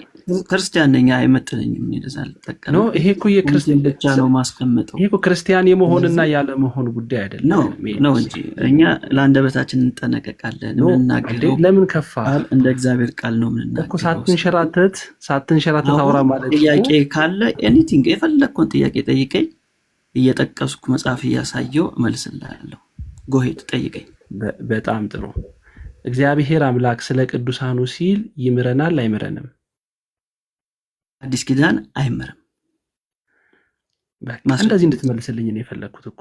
በአዲስ ኪዳን አምጣ። ስለ አብርሃም ስለ ይስሐቅ ብሎ ሊመረው ከሆነ ማስረጃ ስጠኝ። በአዲስ ኪዳን አይምርም ብለኸኛል። እኔ ለምን ማስረጃ ስጠኝ? ሲምር ካለ ታሳየኛለህ። አይምርም ያልከው አንተ ነህ፣ እኔ አይደለሁም። ስለዚህ ማስረጃ ስጠኝ። ይሄ ደግሞ ምን ይባላል መሰለህ? አርጉመንት ፍሮም ሳይለንስ መማሩ ማስረጃ ስጠኝ። የለም አሁን የገባው አዲስ ኪዳን ነው። የክርስቶስ ኢየሱስ ምሕረት ነው ያለው። ሌላ ምሕረት እግዚአብሔር አምላክ ስለ ቅዱሳኑ ሲል እንደማይምር አለመማሩን ማስረጃ መስጠት ያለብህ አንተ ነህ። አይኔ አይደለም አንተ ነህ። ካለ የሌለ ነገር አይጠየቅም፣ ያለ ነገር ነው የሚጠየቀው። ማስረጃ እንዴ? እኔ እኮ አንተ እኮ ነው የመለስክልኝ አይደል? ለተናገርከው ቃል ለመለስከው መልስ ማስረጃ መስጠት ያለብህ አንተ እኮ። ስማኝ ጠየቅ አይደል ሚኪ? ምንም ችግር የለም። እኔማ ልሰማህ ዝግጁ ነኝ። ማስረጃ ካለ ስለኝ። አሁን በአዲስ ኪዳን ጌታ ኢየሱስ ክርስቶስ ተሰቅሎ ሞቶ ደሙን አፍስሶ አዲስ ኪዳን ገባ። የምሕረት ኪዳን ተባለ። ሰዎች ምሕረት የሚያገኙት በዚህ በኩል ነው። ከዚህ ውጪ ሰዎች ምሕረት የሚያገኙለት ነገር እንዳለ በአዲስ ኪዳን አልተጻፈም። ያልተጻፈ ነገር ደግሞ አይነበብም። ያልተጻፈ ነገር አይነበብም። እኔ ላሳያ ተጽፏል። አሳየኝ። አሁን እኮ ቅድም ነገርኩ። በጻድቃን ስም ቀዝቃዛ ውሃ የሰጠ እንደሚድን እግዚአብሔር ቃል ገብቷል አይደል? ታዲያ ቃል ኪዳን አይደለም ይድናል የሚል የለም እንዴ? የጻድቁን ዋጋ ይወስዳል ማለት ምንድን ነው? ድነት ነው የዘላለም ሕይወት ነው። ኦኬ ሪዋርድ ብላችሁ ነው እሱን የምታስቡት? ሪዋርድ ነው እሱ። እንግሊዝኛ ጸዲ በመድኃኔዓለም ይኸውልሽ፣ ጸዲ ከአንድ ሰው ጋር ላውራ ከሁለት ጋር እሷ ሆስት ስለሆነች ችግር የለውም። ኤኒታይም መግባት ትችላለች። በእኔም ላይ በአንተም ላይ መግባት ትችላለች እኮ እሱ ችግር የለውም። እንደዚያ ፍሪደም አይሰጥም። ግን እሱ የጠቀሰችውን ጥቅስን ላብራራው ምን እንደሆነ ማቴዎስ ወንጌል ምዕራፍ 10 ቁጥር 41 ላይ ይገኛል። ማርቆስ ወንጌል የሚገኛል። አይደለም እግዚአብሔር አምላክ ያብራራው። ቆይ ሚኪዬ፣ ሌላውም ሰው ታች ያለው እንዲማር ማለት ነው። ሬት አልገባችም፣ ወለታና አልገባ፣ ማንም ሰው አልገባ። ግን እንማርበት እኛ ሚኪ ለምን አንማር? እሺ ሚዩት አድርጊ። የራስሽን ሰው ታከብሪያለሽ፣ ሌላውን ሰው ደግሞ እንድታጣጣ አትፈልጊሽ። ቢዚ እኔ እንደዛ በጣም ብዙ ጊዜ ታዘብኩሽ ነው። እንማማር ነው ያልኩት። አድቢ። አይ ሚዩት አድርጊ በይ። ወይ ሚኪዬ፣ ቤዝዬንማ እንዳትናገራት ረፍ። እኩል ቤዝዬን እንዳትናገራት። ኧረ እኔ አስቆማታለሁ። በይ ሚዩት አድርጊ እኮ። ሚኪ እንማማር እኮ ነው ያልኩት። ለምን ትናደዳለህ? ስልጣን ስጭኝ፣ አስወዳታለሁ። እኔ ጸዲ ስልጣን ስጭኝ። በሃይማኖት ጉዳይ ቀልድ የለም እንደዚህ። እሺ ሚኪዬ ቀጥሉ፣ ግን በእርጋታ ይሁን ማለት እኔ ከሱ ጋር በጣም በእርጋታ እያወራሁኝ ነው። እሷ ኢንትራፕት ልታደርግ ነው የፈለገችው፣ ስሜት ውስጥ ልከተኝ ነው የፈለገችው። ግን አድቢ ቢዚ ስርዓት አድርጊ እሺ። ኤንዌይስ ሜሎስ፣ እኔ እናንተ ስንነጋገር ቅድም ስለ ቅዱሳኑ ስል እምራችኋለሁ ሲል የዘላለም ሕይወት ሊሰጣችኋለሁ ማለቱ ነው እንደ እግዚአብሔር አምላክ። ይሄ ስለ ዘላለማዊ ሕይወት አይደለም እኮ ብለህ አልክ። ወደዚህ ነው መምጣት አልፈለኩኝም ነበረ፣ ግን እግዚአብሔር አምላክ ስለ ቅዱሳኑ ስል እምራችኋለሁ ሲል የዘላለምን ሕይወት ሰጣችኋለሁ እያለ ነበረ አይደል? አነበብኩ እኮ ሚኪ 32 ስንት ነው? ምድር ለአባቶቻቸው የገባው ርስት ነበር፣ ምድር ነበር። ለዛ ነው እዛ ሳይገቡ አላጠፋቸውም ብሏቸው ነበር። እሱን አስብ ነው ያለው ወዳጅ ሚኪ። ስለዚህ አሁን ያመጣነው ጥቅስ፣ አሁን የተሰጠ የመጽሐፍ ቅዱስ ክፍል ለምን ከዘላለም ያኛውን ከዘላለም ሕይወት ጋር አገናኝተ ነበረ። አሁን ደግሞ እኔ አትንሸራተት በደጋግሜ ለዚህ ነው ለራስህ በሚመች መንገድ ባትሄድ መልካም ነው። ምን ለዚህ ነው ሚኪ ያላልኩትን ማለት አትሞክር ወዳጄ። እኔ በጣም ዲቤት በደንብ ማቅ ሰው ነኝ። ያላልኩትን አልካትበል። ዘጸአት 32 ነው የጠቀስኩት ለዘላለም ሕይወት ነው አላልኩኝም ብያለሁ እና ታዲያ እዚህ ጋር ስናወራ እዚህ ጋር ስንነግርህ ወይ ሚኪ መጀመሪያ ያለው መጽሐፍ ቅዱስ ክፍል ስንነግርህ ለምን አንተ ከዘላለም ሕይወት ጋር ታገናኛለህ? የዘላለም ሕይወት ብያለሁ ወይ? ምን አልከኝ? የዘላለም ሕይወት ብዬ ነው ዘጸአት 32 ነው የጠቀስኩት። አሁን ጸዲ የመጽሐፍ ቅዱስ ክፍሉን ቆይ ጻድቅን በጻድቅነቱ የሚቀበል የጻድቁን ዋጋ ይወስዳል። አዳምጥ። ጻድቅን በጻድቅነቱ የሚቀበል የጻድቁን ዋጋ ይወስዳል። አሁን ደግሞ ማቴዎስ 10 ላይ ነብይን በነብይነቱ የሚቀበል የነብዩ አዲስ ኪዳን ላይ መጣውልህ እኮ ተወከው አዲስ ኪዳን ላይ አንተ ማስረጃ ማምጣት ስላልቻልክ እግዚአብሔር አምላክ ከአዲስ እያደረጉ ይሄንን ኪዳን ይሄንን ለቅዱሳኑ ሲል እግዚአብሔር አምላክ እንደሚምረን አይምርም የሚል ማስረጃ አምጣ ስል የለህም። ነገር ግን እኛ በሰጠን ማስረጃ ላይ ግን ምንም አልሰጠኝም። ማስረጃ የራስህ ማስረጃውን እስቲ አምጣው። ወዲህ በል ማስረጃውን ይኸው እየሰጠን እኮ ነው። የትኛው? ቆይ አንተ ግን የለህም። አንተ ያልተጻፈ ነገር ሁሉ በኔጌቲቭ ነው የምትወስደው ማለት ነው። የራስህን ሐሳብ ነው የምከትበት። ካልተጻፈ የለም። ወይ ለአንተ አልተጻፈም። እኛ ያልተጻፈ አናነብም። ምን አልከኝ? ያልተጻፈ አናነብም እኮ አዳምጠኛ። ያልተጻፈ እኮ ያነበብከው አንተ ነህ።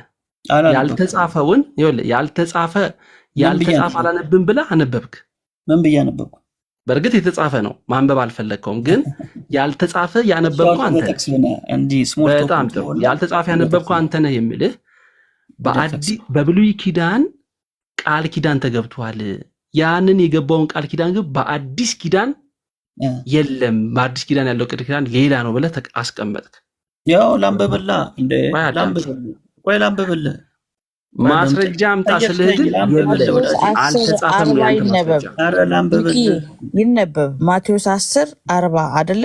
ከ40 እስከ 40 እሱማ ተዋለኝ እኮ ላብራራልህ ስለው እምቢ አለኝ። አይ ይነበብና አብራራው።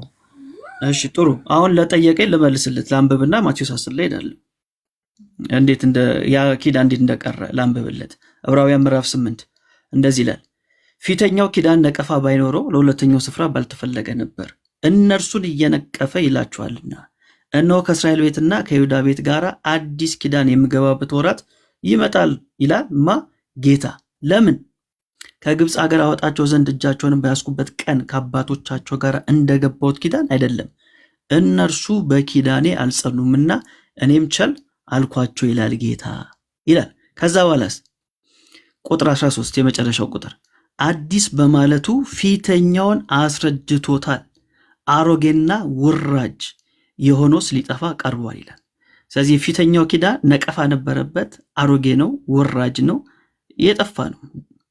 ስለዚህ አሁን አዲስ ኪዳን ያለው እግዚአብሔር አሁን በድሮ ሲስተም አይሰራም። ስለዚህ አሁን ምሕረት የሚመጣው በአዲሱ ኪዳን ነው።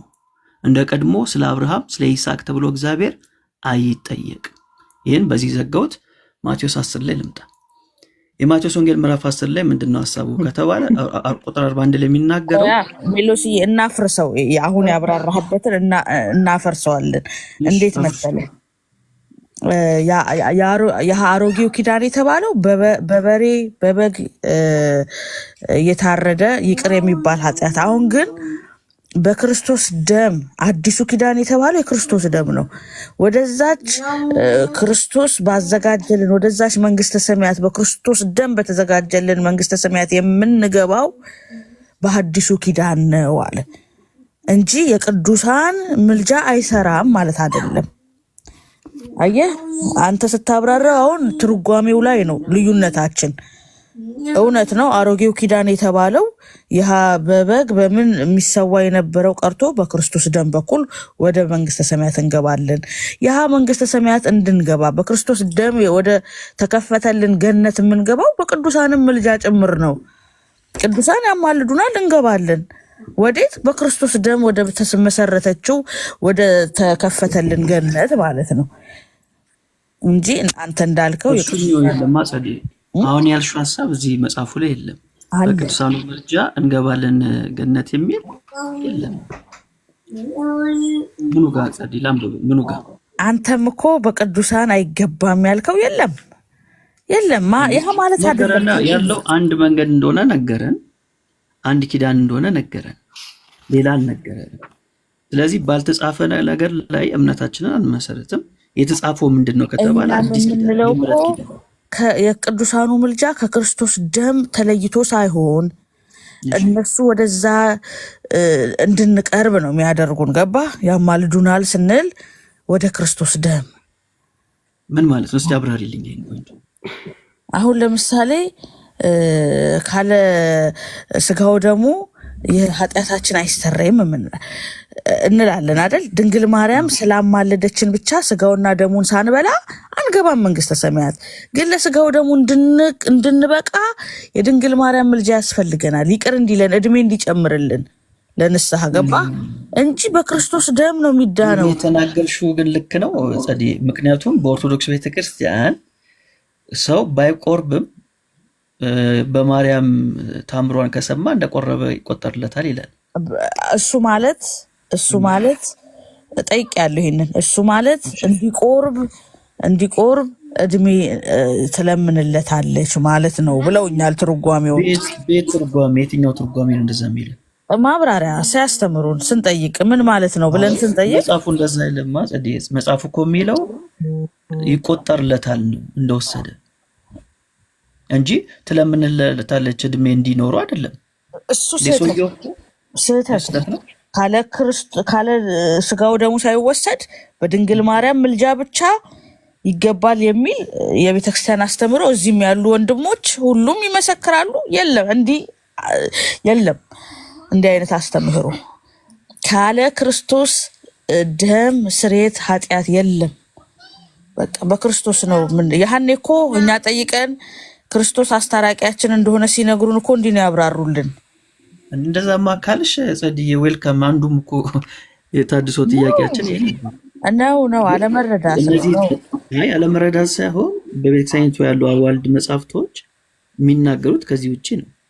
ትርጓሜ እኮ አለው ሜሎስዬ፣ ትርጓሜ አለው። እንደወረዳ አይነበብ። ትርጓሜዎቹን የት መጽሐፍ ላይ ነው ያለው? ሊያቸው ደስ ይለኛል።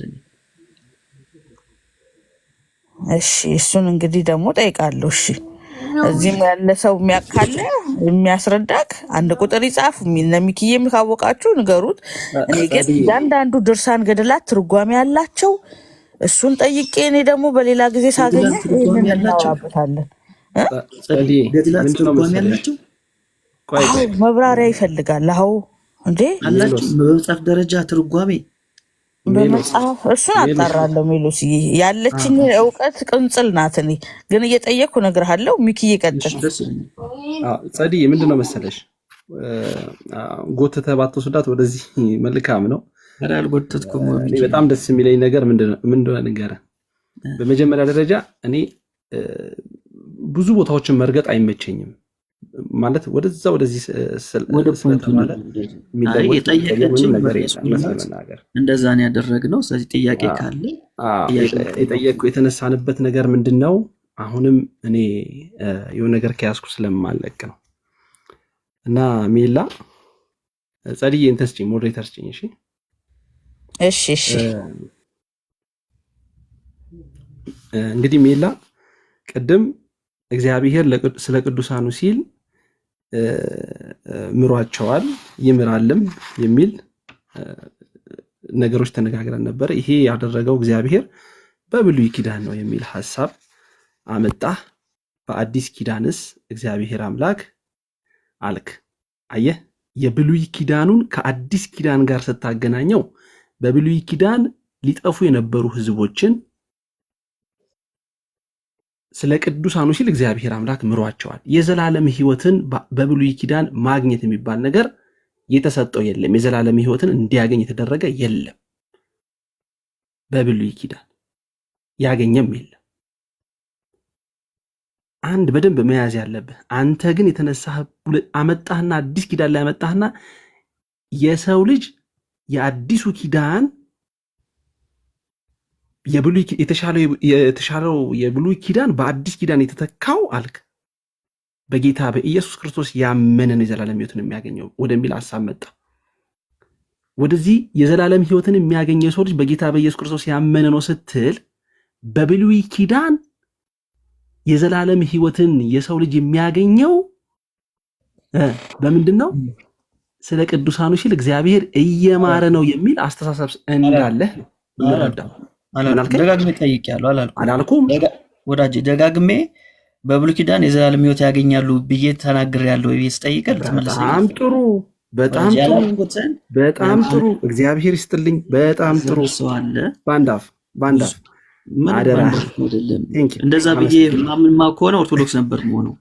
በቃ በጣም ጥሩ። አይ እንደዛ ብዬ ባምን ኖሮ ኦርቶዶክስ ነኝ። አንተ ራሱ እንደዛ ስላላመንክ በጣም ጥሩ ነው። በቅዱሳኑ በኩል የዘላለም ሕይወት የለም ብለህ ማመን ራሱ እኔ ኦርቶዶክስ ነኝ። በነገራችን ላይ እኔ ይሄንን ያረምኩ እኔ ኦርቶዶክስ ነኝ። የዘላለም ሕይወት በቅዱሳኑ ብዬ እንዴት ነው ልናገር የምችለው? የዘላለም ሕይወት የሚገኘው በክርስቶስ ኢየሱስ በማመን ነው ያልክበት ያስተካከልከው ከምኑ ጋር አገናኝተ ነው? ከምኑ ጋር አገናኘው? የቅዱሳን እግዚአብሔር ስለ ቅዱሳኑ ሲል ይምራቸዋል የሚለውን ሐሳብ እየተነጋገርን አምጥተህ ያስተካከልከው አንተ ያነጻጸርከው ከዛ ጋር እንጂ መጀመሪያ ያልኩት። ስለዚህ መጀመሪያ እኔ በቅዱሳኑ በኩል እግዚአብሔር የዘላለም ሕይወት ይሰጣል ብዬ ተናገር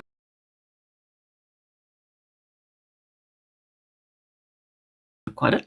እንደዛ ብዬ አመንኩ እና ምን ሰራለሁ እዚህ? ለምንድን ነው ኦርቶዶክስ ነው? ማመንህንማ ያረጋገጥክልኝ ያገናኘው ፓርት ነው። ያገናኘው ከምኑ ጋር ነው?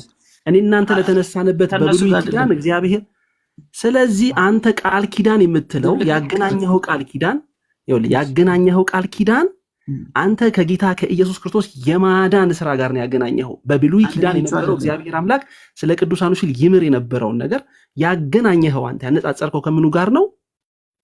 ክርስቶስ በክርስቶስ ኢየሱስ በማመን ነው የዘላለም ሕይወት የሚገኘው ወደሚል አመጣ። ያነጻጸርከው እኮ አንተ የብሉይ ኪዳኑን ከአዲስ ኪዳን የዘላለም ሕይወት ማግኛችን ጋር ነው እያነጻጸርክ ያለው። ስለዚህ አይ ተሳስቼ ነው ካልከኝ አርመሃለሁ፣ ችግር የለም ተሳስተሃል ማለት እንኳን እስካሁን ድረስ ውይይታችን የሰማ ይቀርና አሁን ራሱ የገባ ሰው እኔ እንደዚህ ብዬ እንደማልናገር ያውቃል። በቅዱሳኑ በኩል የዘላለም ሕይወት ይገኛል ብዬ እንደማላምን ሁሉ ያውቃል ወዳጅ። አይ እንግዲህ ያንተ ማተባቸው የሚኖሩ ከሆነ እነጸዲም ሊመሰክሩ ይችላል። ካላመንክ ታዲያ ለምን አገናኘው? አንተ ነህ በግድ ለማገናኘት የሞከርከው። እኔ አላገናኘሁም። አንተ የተናገርከው ዋሻው። በነገራችን ላይ ሜሎስ ድብና አድርገው ዋሻው። አዎ ድብና አድርገው። በጣም ጥሩ። በብሉይ ኪዳን በጣም ጥሩ። በብሉይ ኪዳን ስለ ቅዱሳኑ ሲል እግዚአብሔር አምላክ እምራለሁኝ ብሏል። ይሄንን ቃል ኪዳን የሚመረው ለምንድን ነው? ኪዳን ተሽሯል ብለህ መጣህና ምክንያቱም በጌታ በኢየሱስ ክርስቶስ ያመነን የዘላለም ሕይወት ያገኘው ብለኸኛል አላልከኝም? እየሰማኝ የሚመረው ለምንድን ነው አልኩ። ከሰማኝ የሚመረው ለምንድን ነው አልኩ። ለምን አነጻጸርከው? የብሉይ ኪዳን ለቅዱሳኑ ሲል እግዚአብሔር አምላክ እኔ እምራለሁኝ ያለውን ከጌታ ከኢየሱስ ክርስቶስ በማመን የሚገኘው ድነት ጋር ለምን አነጻጸርከው? ታዲያ ለምን አወዳደርከው? የሚመረው ለምንድን ነው ብዬ ምክንያቱን አልተናገርኩም። ምን ምክንያቱን? እግዚአብሔር ስለ አብርሃም ስለ ይስሐቅ ብሎ የሚመረው ምክንያቱ ምን እንደሆነ አልተናገርኩም። ምንድነው ምክንያት ብለህ አልተናገርኩም። በጣም ጥሩ። ታዲያ ከጌታ በኢየሱስ ክርስቶስ በማመን ከማመን ጋር የዘላለም ሕይወት መገኘትን ለምን አነጻጸርከው? ጥያቄ ነው። ተናግሬያለሁ አልተናገርኩም። ምክንያቱን ይኸውልህ እድል ለሌሎች መንግስት ሚኪ ታዲያ እዚህ ነው ለምን ትለናለህ? እያነጻጸርን አይደል የመጣ ነው። የብሉይ ኪዳኑን አመጣንና ከዛ አዲስ ኪዳን ላይ መጣን። አዲስ ኪዳን ላይ ስንመጣ ግን ከጌታ የማዳን ስራ ጋር አገናኘው። የዘላለም ሕይወት በጌታ በኢየሱስ ማግኘት ጋር አነጻጸርከው። ለምን ማነጻጸር ፈለክ ነው? ካልሆነ ይሄ ጥቅስ ወይንም ይሄ ሐሳብ ያንተን የተነሳህበትን መነሻን ውድቅ ያደርግብሃል ማለት ነው። ካልሆነ ግን አንተ የምታምነው በብሉይ ኪዳን እግዚአብሔር አምላክ ስለ ቅዱሳኑ ሲል ይቅር የሚለው የዘላለም ሕይወትን እንዲያገኙ ነው ብለህ ነው የምታምነው ማለት ነው። ወደዚህ አስተሳሰብ እንደሄድክ በራስ አንደበት የተናገርክ እንደሆነ ነው ማምነው። ደግማለ የዘላለም ሕይወት። እሺ ሚኪ በቃ ላለማመን ነው የምትታገለው። እያወራን የነበር ነው። ታዲያ እግዚአብሔር ስለ ቅዱሳኑ ሲል ወደ ሌላ ጥያቄ እንሂድ። እኔ እንቅልፌን በሌሊት አይደጋገም ጥያቄ ሚኪዬ፣ በቃ እንለፈው። ሬት ጥያቄ ያለሽ እድል ልስጥሽ። አንድ ጥያቄ አንድ ሁለት ጥያቄ ልቀበልና ልተኛ። 8 ሰዓት ሆነኛል። እሺ ወለተ ሀና ጥያቄ ያለሽ? እሺ ቤዚዬ ጥያቄ ያለሽ ውዴ? ምንም ጥያቄ የለኝም። እሺ እሱ ባለው አንድ እድል ልስጥህና አንድ ጥያቄ ጠይቅ።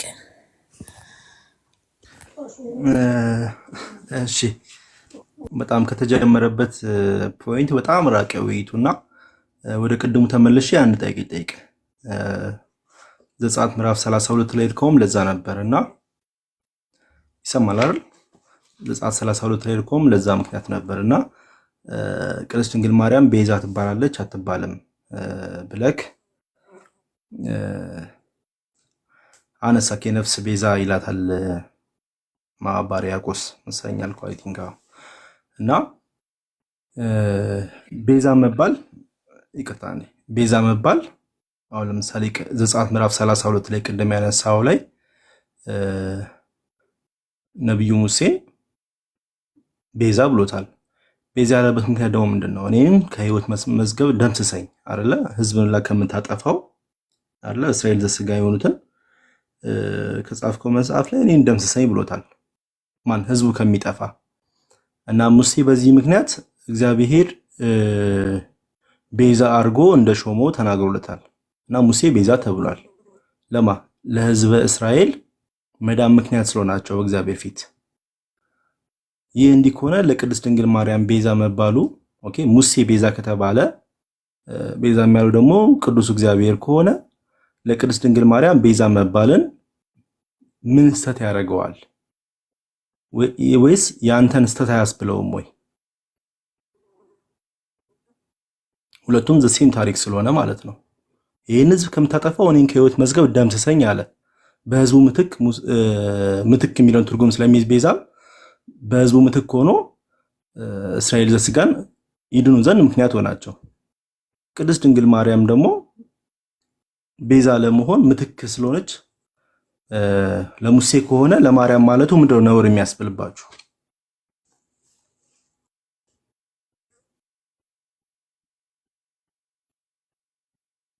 ጨረስክ? ሱዋል ሰምቻለሁ አይደል? ሰምተናል። ዘጸአት ላይ የቴሮ ሐሳብ ከዚህ ነበር። በጣም ርቃችሁ ምልጃ ውስጥ ምናምን ውስጥ ገባችሁ። ያልገባችሁበት ነገር የለምና ወደ ቤዛው ተመለሰና ሐሳብ ላይ ያልኩ እሱ ነው። ያው ሐዋርያት ሥራ ምዕራፍ 7 ላይ ሹምና ቤዛ አድርጎ ሾመ ይለዋል። ለሙሴ ቤዛ አድርጎ ከተባለ ለማርያም ቤዛ መባሉ ወንድሜ አሳጥረው እንጂ ጥያቄህን ይመልስልህ። እሺ ለሙሴ ቤዛ ተብሏል። ኦኬ ለሙሴ ቤዛ ተብሏል። ቤዛ የተባለው ደግሞ ህዝብ እስራኤል እንዳይጠፋ በእግዚአብሔር ፊት ስለቆመ ነው። ኦኬ ለድንግል ማርያም ቤዛ መባሉ አሁን ትባለች አትባለም አይደለም። ቤዛ መባል ግን ለምን ነውር ይሆናል ነው? በጣም ጸዲ ለሜሎስ እያደላሽ ነው። አይደለም እኮ ብራዘር ታፈን አወር እኮ ደቂቃ ይዤልህ 30 ደቂቃ ሙሉ እየጠየቅ ነው። ያ በመሀል ሰዎች ሲጠይቁ በተለይ ኦርቶዶክሳዊ ሲጠይቅ ባትገቢ ደስ 30 ደቂቃ ሙሉ ላይ ምክንያቱም ያንተም ታፈንኩ ልትል ነው። አረተው አይደለም ማርያምን አንተው ለፕሮቴስታንት ጥሩ ሪስፔክት ነበር ሚኪዬ። ሜሎስ ላይ ግን ተጫንከው፣ አንተ ራሱ ተጫንከው። ያው ምር አልተጫንኩትም። ኖ እንዴ ሜሎስ ፖለቲካ እየሰራ ብሎ ፖለቲካ ሲሰራ እድል አልሰጠውማ። ትቀልጃለሽ እንዴ? እሱ እኮ ታድሶ ነው፣ ኦልሬዲ ታድሶ ነው። የታድሶ ሐሳብ ነው ይዞ ሊመጣ የሚችለው እንጂ ኦርቶዶክሳዊ መልስ እንደማይመልስልን እናውቃለን እኮ እንዴ። ስለዚህ በስነ ስርዓት የጠየቅነውን ጥያቄ እየተንሸራተተ በራሱ በሚመቸው ቴክኒካል መንገድ እየሄደ የፈለገውን ሐሳብ እንዲያራምድማ አንፈቅድለትም።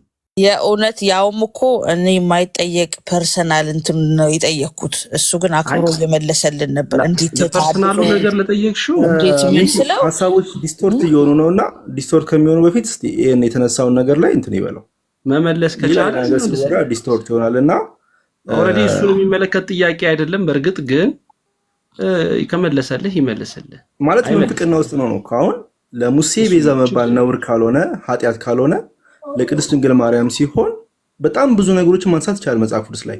ሀብት ቤዛ ተብለዋል፣ መላእክት ቤዛ ተብለዋል፣ ሀጥ እኔ ቤዛ ተብለዋል። ልመልስልህ በቃ በጣም እሱ እንዲህ ባለ መዘርዘር ይቻላል። በአጭሩ እኔ ልመልስልህ በቃ አረዘምከው። በቃ አይወዷትማ ድንግል ማርያምን ታውቅ አይደል? ይህ እኮ ቀላል ነው። ይሄ ነው በቃ። ሌላ ምን ያቃረቡትን አልወደውም፣ በእንደዚህ አይነት መልኩ አልወደውም። እሺ ሜሎስ ቀጥል። እሺ እኔ ልመልስልህ። በጣም አጠር አድርጌ ነው የምመልስልህ። ሁለት ምክንያት። አንድ ምክንያት ሙሴ ቤዛ ተብሏል ወይ? አዎ ተብሏል። ማርያምን ለምንድን ነው ቤዛ ማትሏት? መጽሐፉ ስለማይል። አጭሩ መልስ እሱ ነው። ያለውን እንላለን፣ የማይለውን አንልም እኮ። ኢየሱስ ብቻ ነው ቤዛ ወይስ ቤዛ የሚለው አገባብ አለው? አሁን የማትለው ሀሳቤን አግኝተዋል። አግኝቼዋለሁ። እንትን አታርቀው። አገባብ አለው ቤዛ ወይስ ኢየሱስ ብቻ ነው ቤዛ? በምንም መልኩ? እሺ ሰማሁ እኮ እሱ ባለው። አሁን ልመልስ። መልስ። እሺ ስለዚህ የመጀመሪያው ምክንያታችን ሙሴ ተብሏል። አዎ ተብሏል። ማርያም ተብላለች ያልተባለችም። ስለዚህ ካልተባለች አንልም ነው። ሁለተኛው ምክንያታችን ሙሴ ቤዛ ተብሏል። ለአንድ ህዝብ ነው የተባለው፣ ለእስራኤል ነው የተባለው።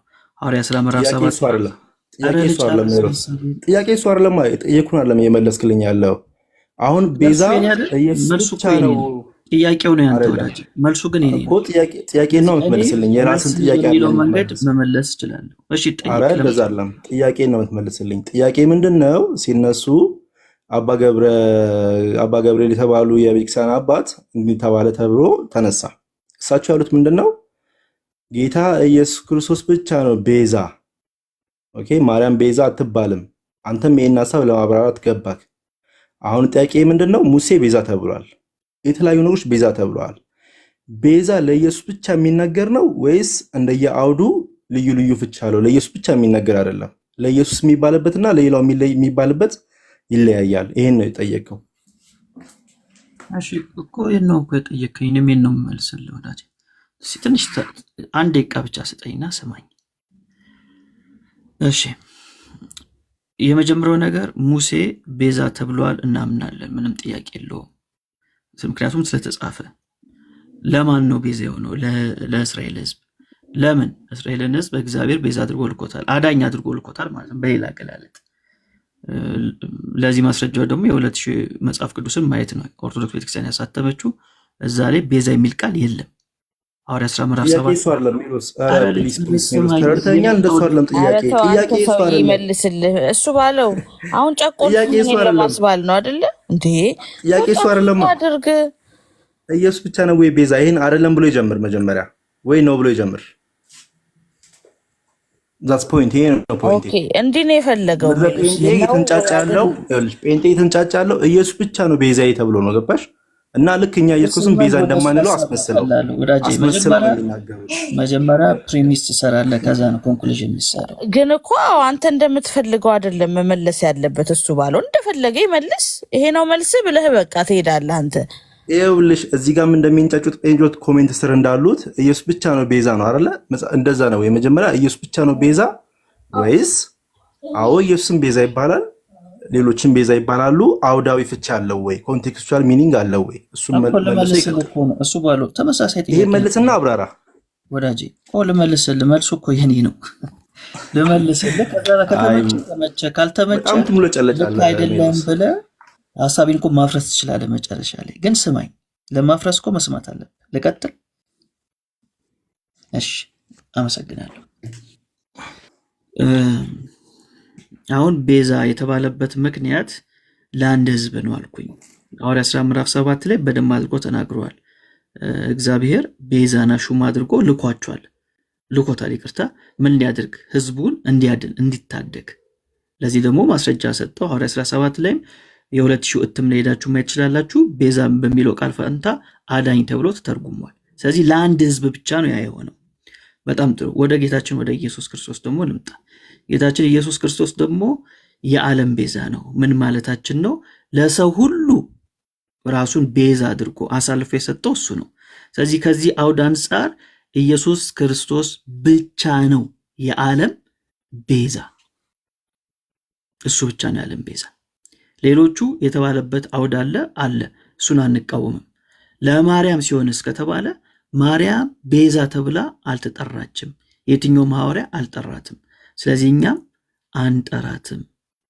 ይሄ ነው መልስ። ስለዚህ ቴዎሎጂካል ቴክኒካል ተርሞችን መጽሐፍ ቅዱስ ያሉትን ብቻ የምትቀበለው?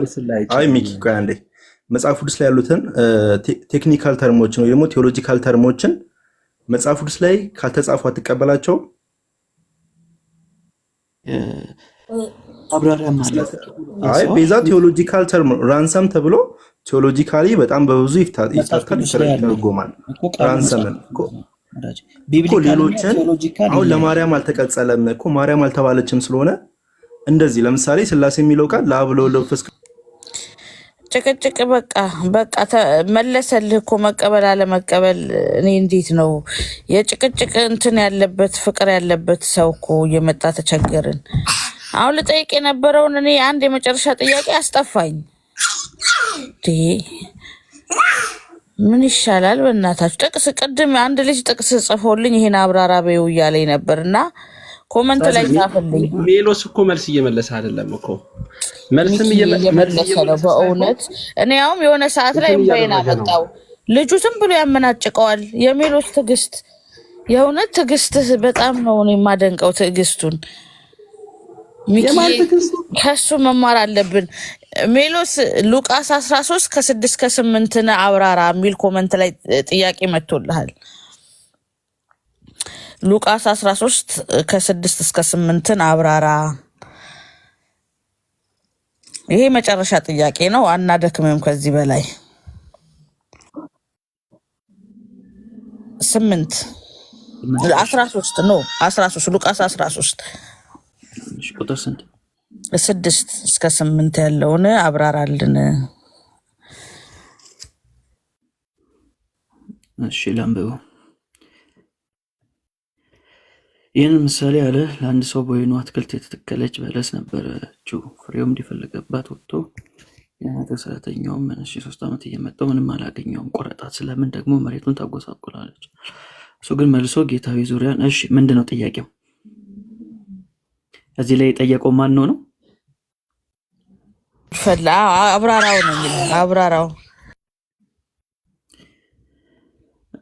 ጌታ በምሳሌ አድርጎ ነው ጌታ የተናገረው። አትክልት ቦታ ላይ ያለ አንድ ሰው ጋር መጣ። ፍሬ ፈልጎባት ነበር የመጣው። ስለዚህ ፍሬውን ማግኘት አልቻለም። ስለዚህ አትክልተኛው ምን አለው? ትንሽ ጊዜ ታገሳት ብሎ ጠየቀው። ስለዚህ ጌታ ስለ ሰውየው ሲል እሺ ብሎ ሄደ ማለት ነው። ጥያቄው ምንድነው? ብዙ ጊዜ ሐሳቡን አውቀዋለሁ ለምልጃ ተብሎ ይጠቀሳል። ግን ስፔሲፊካሊ ጥያቄው ምንድነው?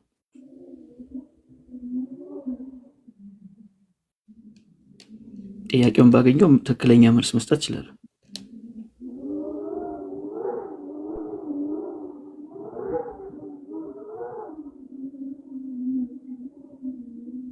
አለሽ ጸዲ ሳልሰማክ ጨረስክ? ሜሎስ በእናት ድገምልኝ።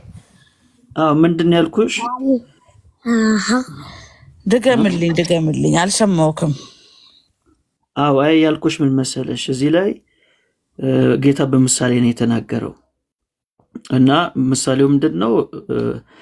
በወይን አትክልት ያለበት አንድ ቦታ ላይ መጣ። ከዛ በኋላ ፍሬ ፈልጎ ነበር፣ ፍሬውን አጣ።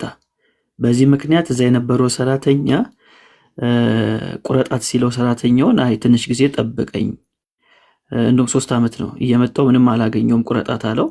ከዛ ሰውየው ደግሞ ምን አለው? ትንሽ ጊዜ ስጣት፣ እኔ እንከባከባታለሁ፣ ፋንድያ አደርግላታለሁ። ከዛ በዚህ ዓመት ከሞተች ወይም ፍሬ ካላበቀለች ያኔ ትቆርጣታለህ አለው። ከዛ ጌታው እሺ ብሎ ተስማምቶ ሄደ ማለት ነው። ኦኬ ታዲያ ይሄ እኮ የቅዱሳኑ ምልጃ ነው። አየህ እቺን ዓመት ተዋት እያሉ ምህረትን ይለምኑልናል እንዳይቆርጠን ማለት ነው። ቅዱሳን ናቸው እንደዚህ የሚለምኑልን የሚለውን ትርጓሜ ከየት አገኘሽው ጸዲ? ምን ሊሆን ይችላል ታዲያ? ምንድነው ብለህ ነው አንተ ያሰብከው? ኦርቶዶክሳዊ ትርጓሜ ነው ብለሽ ነው ይሄን የምታስቢው ጸዲ?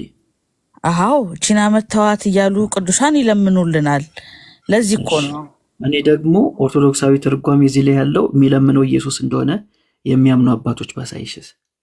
አንቺ ያልሽው አለ ልክ ነሽ፣ የለም እያልኩሽ አይደለም። ግን ከዛም ውጪ ደግሞ ኢየሱስ ነው ብሎ የሚያምኑ አባቶች አሉ። እሱን ላሳይሽ።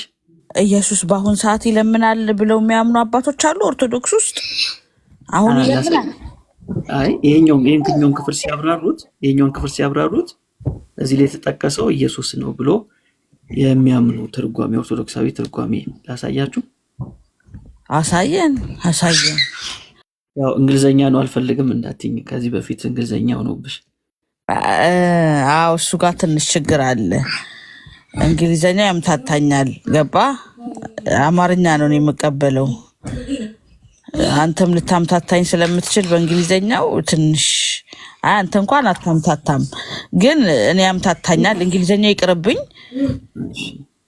አማርኛ ካለ ግን አሳየን የተተረጎመ።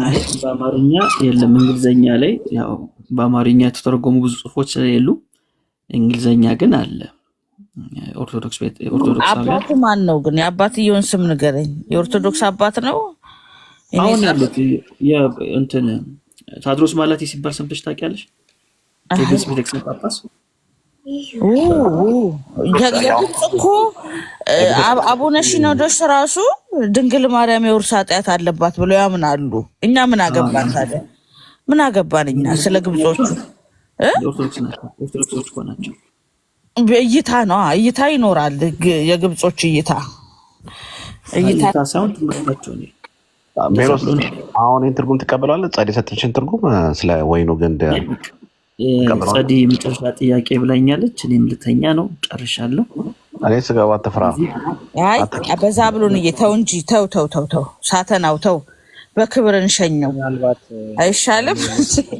ቀድሜም ነግሬያታለሁ። ግን አቫንቶ የሚሉት ልጅ ቆይቷል። ብዙ ጠብቄ ነበር ከፈቀድክ። እሺ የመጨረሻ አድርገው። እሺ መልካም አመሰግናለሁኝ። የአሁኑን ጥያቄ ያንተን ማብራሪያ ብንሰማው I was somehow interested ነው ስለ ወይኑ ግንድ የተጠቀሰው። ምናልባት አብረህ ከሄድክበትም ጥሩ ነው። በመጀመሪያ ስለ ቤቱ የምናገረው በጣም የወደድኩት ቤት ነው። በጥያቄ መልክ ስላቀረብሽው መሰለኝ ክርክርና ጭቅጭቅ የለበትም። በጣም ጽድት ያለ መከባበር ያለበት ቤት ነው እና በጣም እያዳመጥኩ ነበር። ደስ ብሎኛል በጣም። ሜሎስ የምሰጣቸውን አንድ ሀሳቦች እኔ እንደ ሀሳብ ባልቀበልም ግን ደግሞ ሰዎች በሁለት ሀሳብ ውስጥ ሆነው ግን ደግሞ እንዲህ በመከባበር ሲያወሩ በጣም ደስ ይላል። በጣም እሱም ፓርት አይቼበታለሁ። ቴንኪዩ ሜሎስ ለሱ። ሜቢ የኔ ጥያቄ ከነገረ ድህነት ጋር ነው። እኔ አም ኦርቶዶክስ እና የኛን የነገረ ድህነት ትምህርት ያው ኦብቪስሊ ታውቀዋለህ እና ድነናል፣ እየዳንን ነው፣ ከእንደገና ደግሞ እንድናለን የሚል አስተምህሮ አለን። እኛም ብቻ ሳይሆን ጥንታዊ እምነቶች እንደዚህ አይነት አስተምህሮ እንዳላቸው አውቃለሁ። አንተም በዚህ ውስጥ ታምን እንደሆነም ብዙ አላውቅም፣ ግን ቅድም እንዳልከን በአስተምህሮ ከፕሮቴስታንት ጋር አንለያይም በስርዓት እንጂ ዶግማቲክ በሆነ ጉዳይ ላይ አንለያይም ስላልከን ከነሱ አንጻር ድነት ያው ቅጽበታዊ እንደሆነ ነው። ዋናውን ጥያቄ ልጠይቅህና ምናልባት ይህን ጥያቄ የጠየቅኩበትን ምክንያት አብራራዋለሁኝ። ጥያቄ ንስሐ ቀጥታ ከድህነት ጋር ከሳልቬሽን ጋር ይገናኛል ወይስ አይገናኝም ነው። ይህን የጠየቅኩበት ምክንያት አንዴ በክርስቶስ ሞትና ትንሣኤ አንድ ሰው ካመነ እና ከተጠመቀ ወይም መጠመቅ የሚለውን ለጊዜው እናስቀምጠው፣ ብቻ እምነትን እናካተውና እነዛን ነገሮች ከፈጸመ በኋላ ምንም እንኳን በምድር ላይ የተለያዩ ኃጢአቶችን ቢሰራ አንዴ በክርስቶስ ልጅ ተብሏል እና የሚለው ኮንሴፕት በአንድ በኩል ፕሮቴስታንት የሚለው አንግል አንዴ በክርስቶስ ልጅ የተባለ ኃጢአትን ለመስራት እንኳን የሚያበቃው ነገር የለም፣ ያን ጽናት ያገኛል የሚል ፐርስፔክቲቭ እንዳለ እረዳለሁ። ግን ደግሞ ንስሐ አለ አይደል? ክርስቲያን ንስሐ ይገባል። ንስሐ በሚገባ ክርስቲያንም እንደውም መላእክት ሁሉ ደስ እንደሚላቸው አንድ ንስሐ በሚገባ ሰው ምክንያት በመላእክት ዘንድ ሁሉ ደስታ እንደሚሆን ይናገራልና የሰይጣንም ትልቁ ትጋት እኛን ከእግዚአብሔር ልጅነት አናምንም ብለን በቃል ደረጃ እንድንወጣ ሳይሆን በተግባር ግን እርሱን የማይመስል ነገር እንድንሰራ ነውና ንስሐን ከእግዚአብሔር እንዲሁ ይቅርት ከማለት ጋር ነው የምታያይዘው ወይስ በእርግጥ ቀጥታ ከድህነቴ ጋር ይገናኛል ብለህ ነው የምታስበው? ወይም አንድ ሰው ንስሐ ሳይገባ በኃጢአት ሆኖ ግን የእግዚአብሔር ልጅ ሆኖ ግን በተለያዩ የኃጢአት መንገዶች ውስጥ ሆኖ ህይወቱ ቢያልፍ እንደ መጽሐፍ ቅዱስ ዳኝነትህን አይደለም ምልህ፣ ግን እንደ መጽሐፍ ቅዱስ ያ ሰው ይድናል ወይ?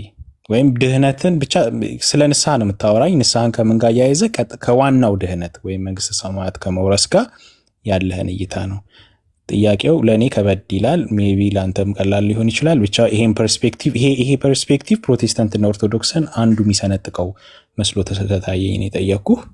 ሜቢ ቅዱሳን ምልጃም ከዚህ ጋር የተገናኘ ነው ብዬ ስለማስብ ነው። የቅዱሳን ምልጃ በፕሮቴስታንት አይዲዮሎጂ ኦፍ ሳልቬሽን በጭራሽ የሚሆን አይደለም። በኦርቶዶክስ ግን አንዴ ድረን በመንገድ ውስጥ ግን ድህነትን በመፈጸም ሂደት ውስጥ ግን ስሰንፍ አንተም ብትሆን የክርስቲያን ህብረት ሁሉ ስለ እኔ ይጸልያል፣ ልክ እንደዛው በሰማያት ያሉም ይጸልያሉ ብዬ ስለማምን ነው። ብቻ ከንስሐ ጋር እያይዘህ ብትመልስልኝ። ሶሪ ትንሽ ለማብራራት ጊዜ ከፈጀው። እሺ ጥያቄን እንዳገኘሁት እንዳላገኘሁት ትነግረኛለህ። የንስሐ ሂደት በህይወት እስካለን ድረስ ጌታን ከተቀበልን በኋላ ንስሐ የምንገባበት ምክንያት ከዘላለም ህይወት ጋር ቀጥተኛ ግንኙነት አለ ወይ ነው? መሰረቱ እሱ ነው። ግን አስፍቼ ነገርኩ ድባቡንም ከዛ እንዳትወጣብኝ ብዬ ነው። እሱን ተረዳው። እሺ አንድ እስከዛ ድረስ ያልገባኝ ነገር ግን አለ እዚህ በንግግር ውስጥ። ለምሳሌ የኦርቶዶክሳዊ የነገረ ድህነት ትምህርት ድነናል፣ እየዳንን ነው፣ እንድናለን የሚል ነው ብለኛል። እና እኔ ይሄ ትምህርት ኦርቶዶክሳዊ ትምህርት ነው ብዬ አላምንም።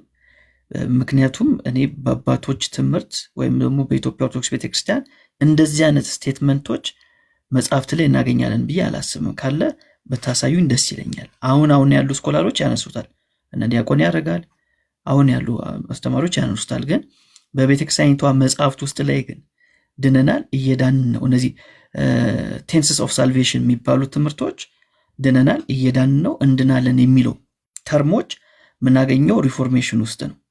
ከዛ ውጭ በተለይ በኢትዮጵያ ኦርቶዶክስ ቤተክርስቲያን ምንድነው ተቋም ውስጥ እነዚህ አይነት ቴንሶች ይታወቃሉ ብዬ አላምንም። ካለ ብታሳዩኝ በጣም ደስ ይለኛል፣ በጣም ደስ ይለኛል። እነዚህ ቴንሶች ከሪፎርሜሽኖቹ የመጡ ነው። መልካም ፕሮሰስ ነው እንውሰደው። ሜቢ አሁን ጀነራሊስት ፕሮቴስታንት ፕሮሰስ ነው ወይስ ቅጽበታዊ በሚለው እንውሰደው? እንደዛ ይቻላል። እንግዲህ ድህነት ስንል ጌታ ኢየሱስ ክርስቶስን በማመን የሚገኝ ነው፣ ቅጽበታዊ ነው፣ ልጁ ያለው ህይወት አለው ስለሚል። ከዛ በኋላ ከዳንን በኋላ ልጅ ከሆንን በኋላ ኃጢአት እንሰራለን ወይ? ኃጢአት እንሰራለን። ከሰራን በኋላ ምንድነው መፍትሄው ከተባለ አንደኛ ዮሐንስ መልእክት ምዕራፍ 1 ቁጥር 7 ላይ እንደሚናገረው ብንናዘዝ ነው የሚለው። እናዘዛለን፣ ከዛ በኋላ በንስሐ እንመለሳለን። ንስሐ ማለት መንገድ መቀየስ ማለት ስለሆነ ወይም መንገድ መለወጥ ማለት ስለሆነ ኃጢአት ሰራው፣ ኃጢአት ማለት ዓላማን መሳት ማለት ነው። ስለዚህ ዓላማዬን ሳትኩኝ፣ ስለዚህ ምን አደርጋለሁ? እመለሳለሁ። ወዴት? ወደ ትክክለኛው ዓላማ መለሳለሁ ማለት ነው። ስለዚህ ሜቢ ሂደታዊ የሚሆንበት መንገድ ምንድን ነው? በተለይ መጽሐፍ ቅዱሳችን የሚያስተምረው የልጁን የኢየሱስን መልክ እንድንመስል ነው። ስለዚህ ድነታችን የአንድ ጊዜ ነው፣ ቅጽበታዊ ነው። ልክ ጌታ ኢየሱስን ሳምን የዘላለም ህይወት አገኛለሁ፣ እድናለሁ። ግን ይህን ጌታ የምመስልበት መንገድ ግን ሂደታዊ ነው፣ ፕሮሰስ ነው። ስለዚህ በዚህ ፕሮሰስ ውስጥ መውደቅ መነሳ ስላለ ንስሐ ለዚህ ፕሮሰስ ይጠቅመኛል፣ ኢየሱስን ለመምሰል ይጠቅመኛል ማለት ነው። ምክንያቱም ያጠፋ ልጅ አባቱን ይቅር በለኝ ማለት አለበት ማለት ሪስቶር ማድረግ አለበት ግንኙነቱን። ስለዚህ ንስሐው የሚጠቅመው ኢየሱስን በመምሰል ህይወት ውስጥ ነው እንጂ ከዘላለም ህይወት አንጻር አይደለም። ምክንያቱም ያቺ ንስሐ የመጀመሪያው ንስሐ አለች፣ የማትደገመው ንስሐ ማለት ነው። ልክ ኢየሱስን ስቀበል ኃጢአቴን በደሌን ሁሉ አስቤ ይቅር በለኝ የምለው ዓለምን ምክድበት እሱ ንስሐ አለ፣ እሱ የሚደገም አይደለም። ከዛ ውጭ ግን ያለው ኢየሱስን በመመስልበት ሂደት ውስጥ ያለው ንስሐ ግን ለዚህ ፕሮሰስ ኢየሱስን ለመምሰል ላለው ሂደት ግን በጣም ይጠቅመኛል ማለት ነው። ይጠቅመኛል። ከዚህ አንጻር ነው የምረዳው። መጽሐፉ የሚነግረን ነገር ይሄ ነው። ምክንያቱም አንደኛው መልእክት ምዕራፍ 2 ቁጥር 1 ላይ ልጆች ሆይ ኃጢአት እንዳታደርጉ እንጽፍላችኋለሁ፣ ማንም ኃጢአት ቢያደርግ ግን ከአብ ዘንድ ጠበቃ አለን፣ እርሱም ጻድቅ የሆነ ኢየሱስ ክርስቶስ ነው ይላል። ንስሐ ባይጠይቅ ያ ሰውዬ ንዛዜ ባይገባ መጨረሻ ላይ ምናልባት ከኔ ስለመጣ እንዲናርግ ይሄን ጥያቄ አረዘመዋ ብራዘር ይወላ ጠራጠር አድርግና ከዛ ኩዌሽኖችን በደንብ ያብራራ። እሱ እኮ ይጠይቀዋል፣ ያስተምራል። እና ጥያቄ ነው አጠራጠር አድርገውና ሰው ይከን ከሮፍ ስታረጋው እሺ በቃ አሁን ሜሎስ በውስጥ ጠይቀኝ ምንም ለመረበሽ ስለሆነ ዛብሎን አልረበሽኩም እኮ ሜሎስ ቴንኪዩ በጣም ስላስገባሽኝ። ይሄን ብቻ መልስ አንድ ጥያቄ ተቀበላ። ኧረ ተው ዛብሎን ተው። የቆየው ዛብሎን ይቅርታ ማለት አሁን በትርፍ ጊዜ እኔ ስለጠየኩት ነው የቆየው።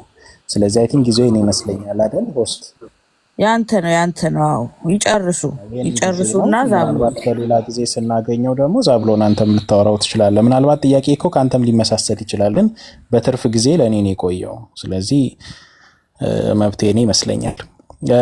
አዎ ልክ ነው። አሁን ከዚህ የወሰድኩት ግን ንስሐ ለዘላለማዊ ሕይወት ቀጥተኛ አስተዋጽኦ የለውም፣ ግን እግዚአብሔርን በመምሰል ውስጥ እንድናድግ ይረዳናል ነው።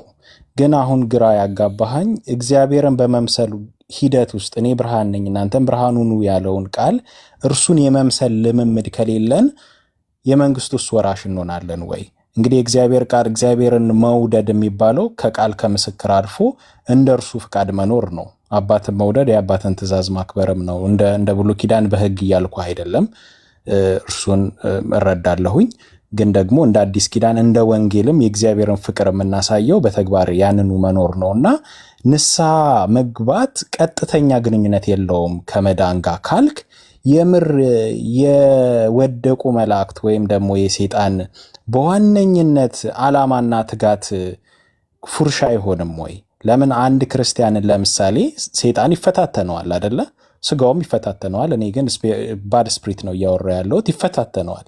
ያ ሁሉ የሚፈታተነው በቃ እኔ ከዚህ በኋላ ኢየሱስ ክርስቶስን አላምንም የሚል ቃል እንዲያወጣ ነው ወይስ በተግባር ከእግዚአብሔር ጋር ትክክለኛ የሆነ የክርስቶስን ህይወት እንዳይኖር ነው? እኔ እንደማስበው በተግባር የክርስቶስን ህይወት እንዳይኖር ነው። እንዳይኖር ባደረገው ቁጥር ዋናውን ድህነት እንደሚያሳጥ ሰይጣን እንኳን ያውቃል። እና በመላእክት ዘንድም ደስታ የሚሆነው የዛን ያህል የሚሆነው ያንን መንግስተ ሰማያት የሚያቀላቅለን ጉዳይ ስለሆነ መንግስተ ሰማያት ቀርባለችና ንስሐ ግቡ የሚለው ቃል ራሱ ንስሐን ከመንግስተ ሰማያት ጋር አብሮ አስሮ የተገለጸ ቃል ስለሆነ ንስሐ ከመንግስተ ሰማያት ጋር ምንም ግንኙነት የለውም። ነገር ግን እንዲሁ እግዚአብሔርን ኢየሱስን ከመምሰል ሂደት ጋር ነው የሚለው። እንዴት ልስማማበት? ሜቢ ከዚህ ማጥራት ከቻልክ ይቅርታ ስላቆየሁ። ግን ችግር የለውም። መጨረሻ ላይ ካነሱ ሀሳብ ልጀምር። ቅድም ምን ብያለሁ? ንስሐን በሁለት ከፍዬልህ ነበር። ሁለት አይነት ንስሐ አለ ብያለሁ። መንግስተ ሰማያት ቀርባለችና ንስሐ ግቡ። ልክ ነህ። እሱኛው ነው የመጀመሪያው ንስሐ የምንለው። መንግስተ ሰማያት ቀርባለችና ምን አድርጉ? ንስሐ ግቡ። ስለዚህ ምንድን ነው ይነገራል? ወንጌል ይሰበካል።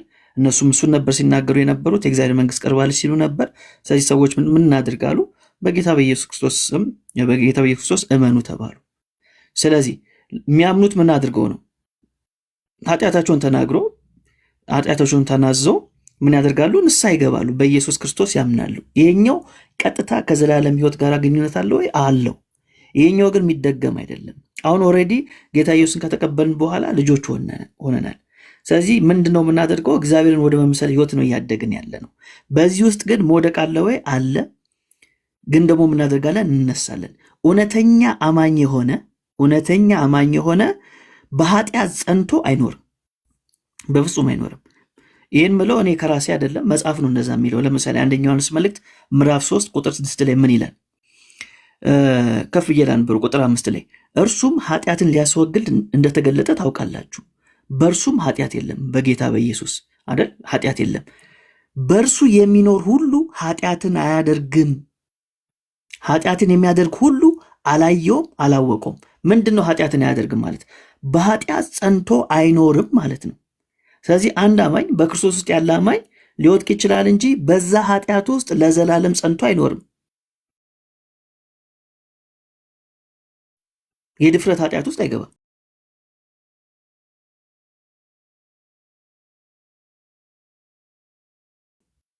ስለዚህ እሱን ነው የሚነግረን።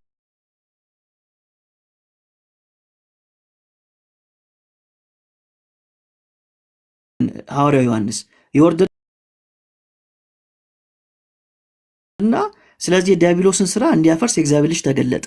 የዲያብሎስ ስራ የተባለው ምንድነው? ኃጢአት ነው። ኮንቴክስቱን ስናየው ከዛስ ምን ይላል? ከእግዚአብሔር የተወለደ ሁሉ ኃጢአትን አያደርግም፣ ዘሩ በእርሱ ይኖራልና ከእግዚአብሔርም ተወልዷልና ኃጢአትን ሊያደርግ አይችልም ይላል። ምንድነው እየነገረን ያለው? በኃጢአት አንድ አማኝ ጸንቶ መኖር አይችልም። ግን ሊወድቅ ይችላል። አዎ ይወድቃል። ምዕራፍ 2 ላይ ነግሮናል። ሲወድቅ ማን ነው ጠበቃው? ጌታችን ኢየሱስ ክርስቶስ ነው ጠበቃው። ስለዚህ ኢየሱስን በመምሰል ሂደት ውስጥ ባለ ፕሮሰስ ውስጥ ንስሐ እንገባለን። ንስሐ ምንድን ነው? የተሳሳትኩትን ነገር እያረምኩ ነው የምሄደው እንጂ ቀጥታ ከዘላለም ህይወት ጋር ይሄኛው ንስሐ ግንኙነት የለውም። የመጀመሪያው ግን አለ ወይ? አለው። ለዛም ነው መጀመሪያ የሚሰበከው ንስሐ ግቡ ተብሎ ነው የሚሰበከው። የመጀመሪያው ስብከት እኮ እሱ ነው፣ ንስሐ ግቡ። ከዛ ሰው በጌታ በኢየሱስ ክርስቶስ ያምንና የዘላለም ህይወት ያገኛል ማለት ነው። እዚህ ጋር እውነቱን እኮ ነው። እኔ አሁን ከሜሎስ ጋር ስማማለሁ ወንድማችን። እኔም በምረዳው መልኩ ንስሐ ብቻ ስለገባን መንግስተ ሰማያት እንገባለን ማለት አይደለም። የኛ ደግሞ አስተምሮ እነሱ አሁን በፕሮቴስታንት ወይ በታድሳውያን ንስሐ ይገባሉ፣ ግን በማመናቸው ነው ኦልሬዲ ልጅ ስለሆኑ የሚድኑት። እኛ ግን በስጋው ደግሞ መታተም አለብን። ንስሐ ገብተን ንስሐ ብቻ ገብተክ ዞሮ ምንድነው ስጋው ደግሞ ማለት በክርስቶስ ኢየሱስ ደም ነው የምንነጻው ማለት ነው። ስለተናዘዝን ብቻ ሳይሆን ተናዘን ስጋው ደግሞ መቀበል አለብን። የሚያነጻን ማን ነው? የክርስቶስ ደም ብቻ ነው። እኔ እንደዚህ ነው የምረዳው። ድንገት ምናልባት የኦርቶዶክስ አስተምህሮ ነው ብዬ ነው ማምነው። ግን በውስጥ እንዳታወራው ሜሎንስን። እሺ እዚህ ይመጣል። ሌላ ጊዜም ጋብዘ ነው ሌሎች ጥያቄ ካለ ከዚሁ ታወራላችሁ። በውስጥ ግን እንዳትሞክር ወንድማችን። አይ በውስጥ ስትለው ስለሰማው ነው። እቺን ነገር ተው ሜሎስ። እኔ ቤት መተህ ልጆችን በውስጥ እንዳትል። ችግር አለው? አዎ ትልቅ ችግር፣ በጣም ትልቅ ችግር ነው ያለው። ተኛ ሜሎስ፣ እኛ እንጫወት እና ይበቃል። አናድክም ሜሎስ። ሌላም ጊዜ እንጋብዛለን። እግዚአብሔር ያክብርልን። ይሄ አዲስ አካውንት ነው? አዎ አዲስ ነው። ኦኬ እሺ፣ ፎሎ አደርግሻለሁ። እሺ ጸዲ፣ ደህና ደሩ። ሰላም ተባረክ ሜሎስ። እግዚአብሔር ይባርክ ሜሎስ። ተባረክ፣ እንወድሃለን። ተባረክ። እኔም ወዳችኋለሁ። እሺ ተባረክ። አይረኛ ምን እንወድሃለን በሉት። አረ ኦርቶዶክሳውያን ፍቅር ስጡተው።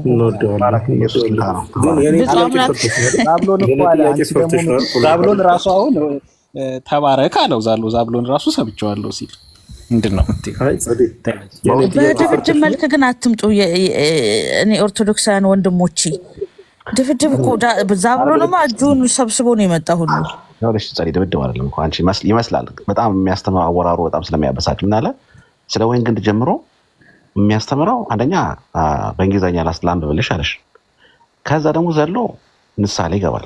ግን ምን አጠፋ በእንግሊዝኛ ማለቱ? ምን አጠፋ? የኔ ችግር ነው። የኔ እንግሊዝኛ ለመቻሌ ነው ችግሩ እኮ። ያንብበው እኮ እንዲያነበው ፈልገን እኮ ነው። ይሄ የገባሁት ለዛ ነው እንዲያነበው ነበር። ምክንያቱም አንዳንድ አባቶች የሚሉት ሌላ ነው አለ። አንዳንድ አባቶች ብሎ ማለት ነው። እና የሆነ የሚሰራ ሁሉ ማጨርበር ነው። እሺ ግን አትደንግጡ የሚሉን ለምንድን ነው? አትደንግጡ የሚል ኮመንት ብዙ አነበቡ። የኔ ቆንጆ በቃ ቻው፣ ደህና ደርሽ እንዴ። አረ ደህና ደሩ። አይ ጸድዬ እንዴት ነሽ? ሰላም ልልሽ ነው የገባሁት። ጸድዬ መስያ ያለን እግዚአብሔር ይመስገን። ሁላችሁም ሰላም ናችሁ ወይ? ዛቢሎን እኔ እኮ ዛቢሎን እንትን ልል ነው የገባሁት። ሜሎስን እንትን ሲለው ሰላም ነህ መልሶ እኮ ሜሎስዬ ሲለው ነበር። አልሰማሽ? እሱ እኮ ከጥላቻ አይደለም። ባይደው እኔ እንደተረዳሁት ጸዲ፣ አንቺ ፕላትፎርም አሁን እኛ እንጠይቃለን፣ እሱ ይመልሳል። መልሱ ልክ ቢሆንም ባይሆንም በቃ ያ ይሆናል። የዛ አይነት ጭቅጭቅ ስለሰለቸኝ ወንድሜ ከተያያዙ አሁን ከብፁዕ አምላክ ጋር ቢጀምሩ መቆም የለውም። እንደው እንዴ በቃ አለቀልን እያልኩ ነበረ። የመድረኩ ጌም እንደዛ ስለሆነ እንጂ የመድረኩ ጌም እንደዛ ስለሆነ ዛብሎንም ቢሆን ልክ እኮ ነው። ዛብሎንም ልክ ነው። መድረኩ አሁን የጥያቄ ብቻ ስለሆነ አቤት ምን አረገች መሰለ እኔ መግባቴን ስታረጋግጥ እንዳልጠይቅ ልትጨቃጨቁ ነበር። አንዴ መቆም የለውም። ሚኪን በመከራ እኮ ነው ከሚኪ ጋር ራሱ ይሄ ነገር ነው። በቃ እኔ ጠይቄው በቃ የፈለገውን መልሶ እኛ ነው ግን እንዲህ አይደለም እያልን ይሄዳል። ዲቤት ከተጀመረ ሁሌ ሰለቸን ጭቅጭቅ ነው የሚሆነው። ብፁዬ እኔ አንቺን ነው የምጠይቀው በለው። ሚኪ መጣ ጉድ ፈላ። አልተኛም እንደ ሚኪዬ? የተኛ መስሎኝ እኮ እያማውክ እኮ ነው። አሁን እኔን እንዳትወቅሱኝ አደራችሁ። እኔ ሰላማዊ ሰው ነኝ። ተበደልን ምን እንዳትሉኝ። አዲሱ ቤቴ ግዴታ መሟሟቅ ስላለበትም ጭምር ነው። እንቅልፌን ተኝቼ ከእንቅልፌ ተነስቼ ሚኪ መጣ። ይኸውልሽ እንቅልፌ ተነስቼ ሚኪ ቤዝዬን ይቅርታ ጠይቃት። የእውነት ይቅርታ ጠይቃት። የተቀመጥኩት ስሚ ይሰማል?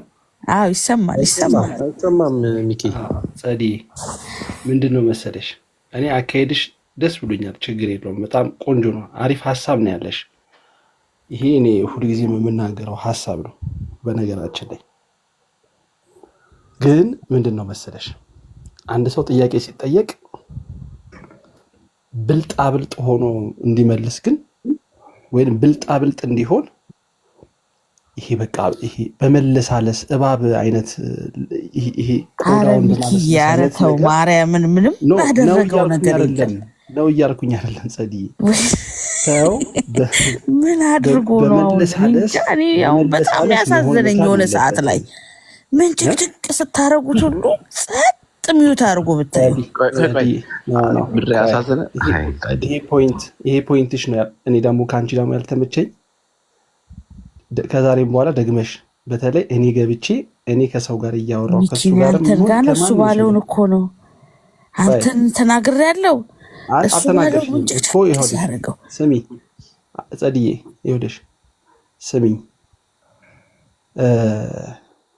አሁን እንደዚህ ስትናገሪላቸው እነሱ ምን አይነት ሞራል እንደሚሰማቸው ታውቂያለሽ? አሁን ስትናገሪለት የሆነ ስህተቱን በዛ ውስጥ መደበቅ ይፈልጋል። አንቺ እኮ ልታቀርቢው ፍቅር ልትሰጪው ፍቅር ልታሳዩ እየሞከርሽ ነው። ዩሲ ቢያንስ ትትናሽን ኦርቶዶክሳዊ ትትናሽን ልታሳይ እየሞከርሽ ነው። እነሱ ግን ይሄንን መደበቂያ ነው የሚያደርገው። እያደረገውም የነበረው ይሄንን ነው። ገብቶሻል አይደል? አንቺው ከመጀመሪያ ጀምሮ ፍቅር እንስጣቸው እያልክ ስትመክረን አልነበረ? ሚኪ እኮ ይኸውልሽ፣ ቆይ ጸዲ፣ እኔ አሁንም እንግፋቸው አላልኩም እኮ ግን አንቺ እኮ ነሽ ያነሳሽው ፖይንት አይደለ?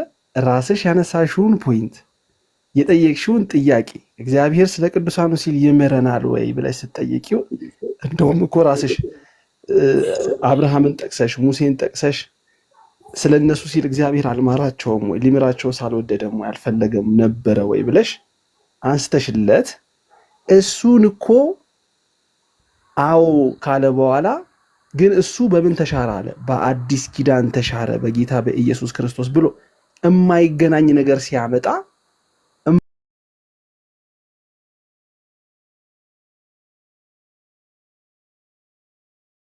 የማይገናኘው ነገር ነው ያመጣ ስንለው አውቆ ወደ ጭቅጭቅ አስመሰለው። እንትን ይሄ የብልጠት አካሄድ ነገር አለ አይደለ? በቃ ልክ እኔ መልስ ልመልስለት እንዳልፈለግኩኝ ወይንም እኔ ማስረጃ ልሰጠው እንዳልቻልኩኝ እሱ ደግሞ ብልጠቷን መጠቀም ፈለጋት። እዛ መሀል ላይ አንቺ ገባሽለት። በቃ ጭቅጭቁ ተውት ምናምን ስትይለት እኔ በመሀል እኮ በቃ ልጄ ጋር እየሄድኩ ነበር። ሚኪ የአራት ፀጉሯን ቆርጣ በመቀስ ነው የጠበቀችኝ አልኩ።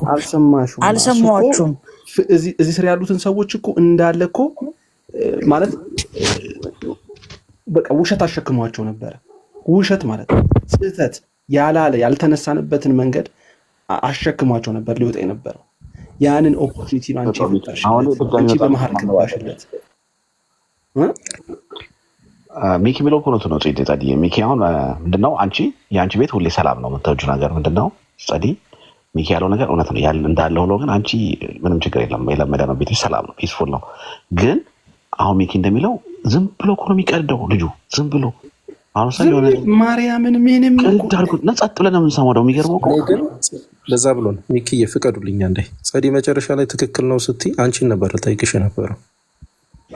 በነገራችን ላይ ፕሮቴስታንትን እንደ ፕሮቴስታንት ራሳቸውን ከሚያውቁት በላይ ነው ያውቃቸዋለሁ። አንቺ ደግሞ የእሱን ትምህርት ከምታውቂው በላይ ነው ያውቀዋለሁ። ምሳሌ ልስጥሽ። አቫንቲ የጠየቀው ጥያቄ በጣም የሚገርም ጥያቄ ነበር። አንድ ሰው በማመን ብቻ የዘላለም ሕይወት አግኝቷል አለ ካርል አቫንቲ። የዘላለም ሕይወት የሚገኘው አንዴ ነው አይደል አቫንቲ? በእነሱ ትምህርት አለ። አዎ ነው። እሺ የዘላለም ሕይወት የሚገኘው አንዴ ከሆነ ይህንን ሲናገር ምንድነው ይሄ ቁርባንን ወደ ንስሐ ብቻ ነው ያመጣው፣ ከንስሐ ጋር ነው ያገናኘው። የዘላለም ሕይወት የሚገኘው አንዴ ከሆነ እሱም በእምነት ብቻ ካገኘው ኢየሱስ ክርስቶስ ስጋዬን የሚበላ ደሜን የሚጠጣ የዘላለም ሕይወት አለው አለ። ሌላ የዘላለም ሕይወት አለ የሚያገኙት? ሁለተኛ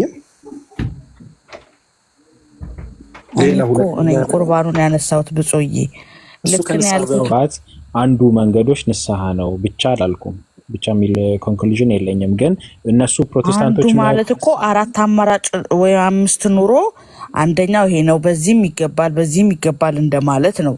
ጥያቄ በራሱ ሮንግ ነው። ሚስጥር ውስጥ አይደለ ያለው? ንስሐ ገብተህ ግዴታ ስጋው ደግሞ ካልወሰድክ መንግስተ ሰማያት አትገባም። የኔን ሀሳብ አላገኘሽውም ከናካቴው የሁለታችሁንም አላገኘሽም። ወዲያው ነው ገባኝ። የዘላለም ሕይወት የሚገኘው በእምነት ብቻ ነው ብሎ አስተማረ መለሰለት አይደል? የዘላለም ሕይወት የሚገኘው በእምነት የዘላለም ሕይወት አግኝተናል አለው። በምን ብቻ? በእምነት ብቻ አንድ ናት የዘላለም ሕይወት፣ እሱም በእምነት ብቻ አግኝተውታል። እሺ ይሄ ካገኘው ኢየሱስ